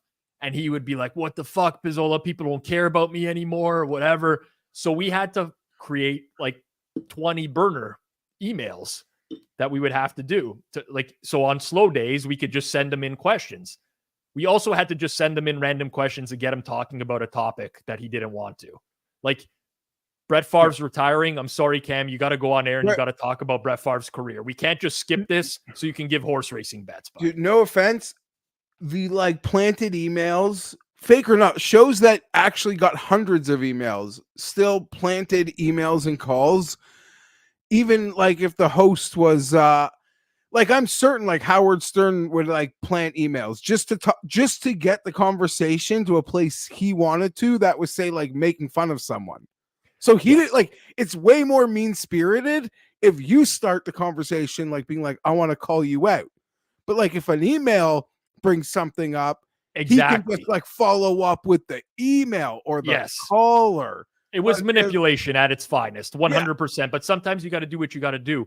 One of the fake emails I used to send him was from the name Stu Pittinger, which is stupid ginger when said fast. And he never picked up on this, but it was always an inside joke. Stu Pittinger, or however I spelt it, but when said fast was stupid ginger. And he almost caught it at one point. He's like, yeah, are we sure this is a real person, Pizzola? I'm like, he emails all the time. It's got to be real. It's got to be real. But man, we had, I was in my early 20s, man. I had a fucking blast. We did all sorts of crazy shit. We did all sorts of crazy shit. One day, I'll stupid ginger. We'll get to the 2-minute warning here, and then I'll tell one more story for one day. It's 3rd and 2 for the Steelers at midfield or so. They're coming out in shotgun with no one in the backfield, which is interesting to me. I think this would be a good time for a draw play, personally. But let's see what they run here. And Trubisky just sailed it right over Pickens' head. So it's going to be 4th and 2. Oh, no. Thinking... It's 2:01. It's not even 2-minute warning. It's going to be the game. I'm already thinking about overtime. So bad. Wouldn't you would you consider punting? I mean, kicking off if you won the toss? No, I wouldn't. Inclement weather game, yes. This is good conditions. I would not. I would take the ball in overtime. I would take the ball. The Patriots can move the ball. They're just playing like a bunch of bitches here in the second half. Let's call it out for what it is. Like, they can move the ball if they want to. This is the game. They only have one timeout, so this is the game. This is the game. It's a deep shot. He's got him. No. No flag. 3, 2, Wow. 1. No flag. Nope. Nope. 3, 2, 1. No flag. 3, 2, 1. No flag. This is Bryce Young, Carolina S stupid, Rob. What did we see the other day? A 3rd and 1 with the game, and they go deep. They throw intermediate and deep back-to-back plays when they're like 15 yards from a field goal. Dude, this is the 3rd down play, not the 4th down play. They mixed them up. They mixed up the order here. Like, that's what it should have been. That was, I mean, listen, when the game is 4th and 2 is different when the game is on the line versus like when it's the second quarter. Because I actually don't mind a deep shot on 4th and 2 in a lot of situations, but fuck, we're not going to get the alternate over on the 39.5. Oh, well. Good night. You know what regardless. It's like watching the Patriots, Rob, and I'll honestly say this about the Jets too. It's maybe more the Jets. I said this to Mayo. It's like they can get 8-9 yards on 1st down. Like, oh, nice play. That's literally like when I hit a 7-iron. That's like perfect. It's like perfect. Yeah. Here's the only problem, Rob. I really don't know the difference between what I did that time and the time it was like great. And it's like, even from 14 feet from the pin, I can still 3-putt. Like, I can still motch 2nd and 1. I can botch 3rd and 1, and I don't trust myself to go for it on 4th and 1. Like that. Like, that's literally what the Patriots, when they make these good plays. I think they're like, I don't know how we did that. Like, I don't know what my hands or my feet. Like, I don't know where. You know what I'm talking. Like, we're so inconsistent. Like, we want to recap the magic of those beauties, but sometimes we don't know exactly what we did right. Or what we do wrong. Yeah, I mean, I'm with you. That's why it's such a frustrating sport, but it's also why I love it. Like, you just get into a rhythm. Rob definitely knows it. That actually, Tony, the people who play with me can attest to the fact that I'm a very solid putter. You want me on your scramble team putting last. If the other people show me the line, I could putt on my own first. But if I see the line, oh my God, it's going down. It's going into the hole. Last story I'll tell, and then it's basically going to be close to game over here. But you might remember this, Jeff, in regards to Cam coming into work betting horse racing. I always got into work a couple hours before Cam. So one day I just decided that in the radio pit, our little radio area, I was going to go to all the TVs and block the horse racing channel. Oh my God. Yeah, you are such So I blocked the horse racing channel.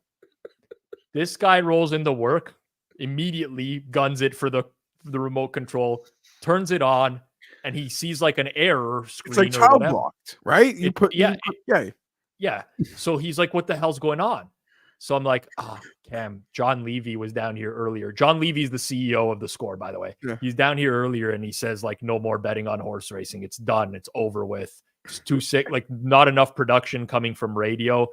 I've never seen a human being angrier in my life. I fucking slave for this company every day. I give them my heart and soul, this and that. Well, he's like, I don't know what I have to quit. I have to resign. I have to quit. I'm like, no, you don't have to quit. You can just go one day without betting horse racing. It's going to be okay, Cam. He's like, no. I got to quit. And he was actually going to walk to human resources and quit. And we had to stop him in the hallway and just tell him it was a joke. Let's just say he was not a big fan of the joke. Yeah, but at that point, like, he can't even, 2 hours wouldn't even be enough time for him to recover from the show. Even when you told him it's a prank. Like, is so, it literally like would have been like, he'd been through so much, like emotionally, mentally, in like a 4-minute window that you've ruined his day. Like, the whole day is done. Oh my God, man. I could put this all in a book honestly. And even if you I'll tell didn't you know the this favorite. guy, you When might you would, read it. Rob would ban Cam. Cam loved like Chinese food from what you guys would consider Panda Express. Yeah. And Cam would always love to negotiate the ladies with the ladles, like, give me more, give me more. Right. But you would ban him from ever eating it before the show because it would just, he'd pass out. He would like pass, it's like from whatever, the sodium or the Chinese food. He couldn't like even his Whoppers would make him tired, but nothing, like he would be knocked out when he would eat the Chinese food. He'd be like, you'd ban Chinese food before the show. Yeah. You got to do it. Got to do what you got to do. And Zeke ices the game for you, Geoff. Geoff Fienberg 1, GRP 0. Is Pittsburgh going to make the playoffs? It's like their odds are probably like hell no, right? I hope not hell no, but 2 weeks ago felt for sure. Now they just lost to New England and Arizona, Rob. Yeah, I know. Of the wild card picture, like I'm hoping for the best playoffs. That's what I'm hoping for as just like an impartial fan that doesn't cheer for any. I hope the NFL goes to the college football format where they use a committee and then they just be like, okay, Josh Allen and Justin Herbert, you got to play in a playoff game because you can just for entertainment. Okay. We need the Texans in there, in my opinion. For sure. We need the Bills in there. The Colts are fun. Yeah, the Bills have to be in there. The Colts are fun, but like look at their schedule. Sorry, Super Square, but they're going to get reamed in the playoffs by one of these teams. Yeah, but all these teams, everyone left will get reamed in the playoffs. The Bills can go on the road and win a game. Honestly, so can the Chargers. I mean, maybe not. Maybe not. Chargers are a little far back, but I've told you before, Rob, I'm going to be in California. If they get to 7-7, I'm going to go to the game. So they have to win their next two for me to go to the game when I'm down there. Yeah. They're not going to, though, but I highly doubt it. They're reviewing this, by the way. That's the only reason this game is not done yet, to see if he actually got the first down or not. If he didn't get it. No, they're marking him short, which takes him off of 69 yards, the nicest of numbers, and down to 68. It's going to be reversed, and it will be 3rd and 1. The game is still in action. I retract my Geoff Fienberg 1 GRP. Can I make a comment? If they don't get it on 3rd, they need to punt. Where are they at on the field? The 38. Pittsburgh 38. I don't care, Rob. The 30 seconds. Yeah. Oh no, maybe it's a field goal. Sorry, because this happened in the Chargers-Steelers game, Rob. The Chargers threw a pass on 3rd and 10. I would have rather that they completed, but I would have rather Herbert kneeled the ball. Jeff, this is 2 QB sneaks no matter what. If you run anything other than 2 QB sneaks, this team is insane. Insane. It can, I would be like, yeah. I mean, the Patriots could lose this. I mean, I don't put it past them. But 2 QB sneaks is the way. Oh man. Come on. 2 QB sneaks. Come on. Hopefully he doesn't get to the second one. I mean, they're going to let the clock run, right? His clock's running. It's going to go down to whatever. They're not going to take a delay. They'll use one of their timeouts. There's 1 second left on the play clock. I mean, they will hand it to Zeke instead of sneak it. Don't get me wrong.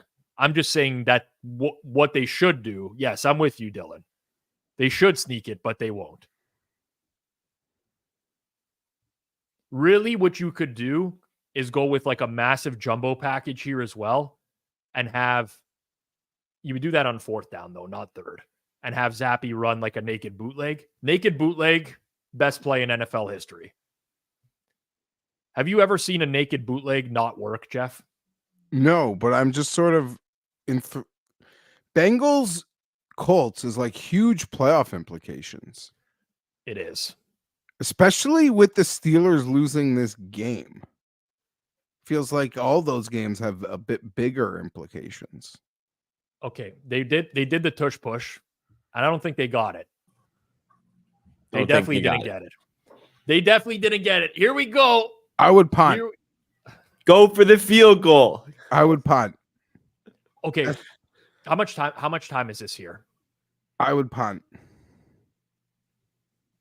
I mean it, Rob. To me, the 20 listen. The 23 seconds it would take to get from like the 14 to the with no timeouts to the 38, I think I mean it. I would punt. It's not a bad. Honestly, it's going to be at 20 seconds, right? They're going to punt, but it's going to be at 20. They should use a timeout. Use a time. They're going to. The punt's Yeah. I'm here with you, but you absolutely do not rip this into the end zone right now. You do not blast it like as hard as humanly possible. You need it to bounce around a little bit or pin them. No, this is a coffin corner, bro. That's what you're trying to do. But anything inside the 15 to me is totally like I'll live with. Yeah. It's 22 seconds. The Steelers basically got to get to. And how much time is the punt going to take? How many snaps will the Steelers have?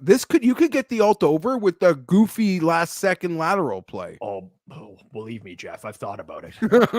I did not think about that until just now. It's crossed my mind. A good coffin corner can set that up for you, Rob. Yeah, see, like it's a little pooch kick. The old Ben Roethlisberger special. It's out of bounds at like the 12-yard line or so. Exactly what we said here. All right. That's going to hurt the punting stats, though, for Behringer. Poor guy.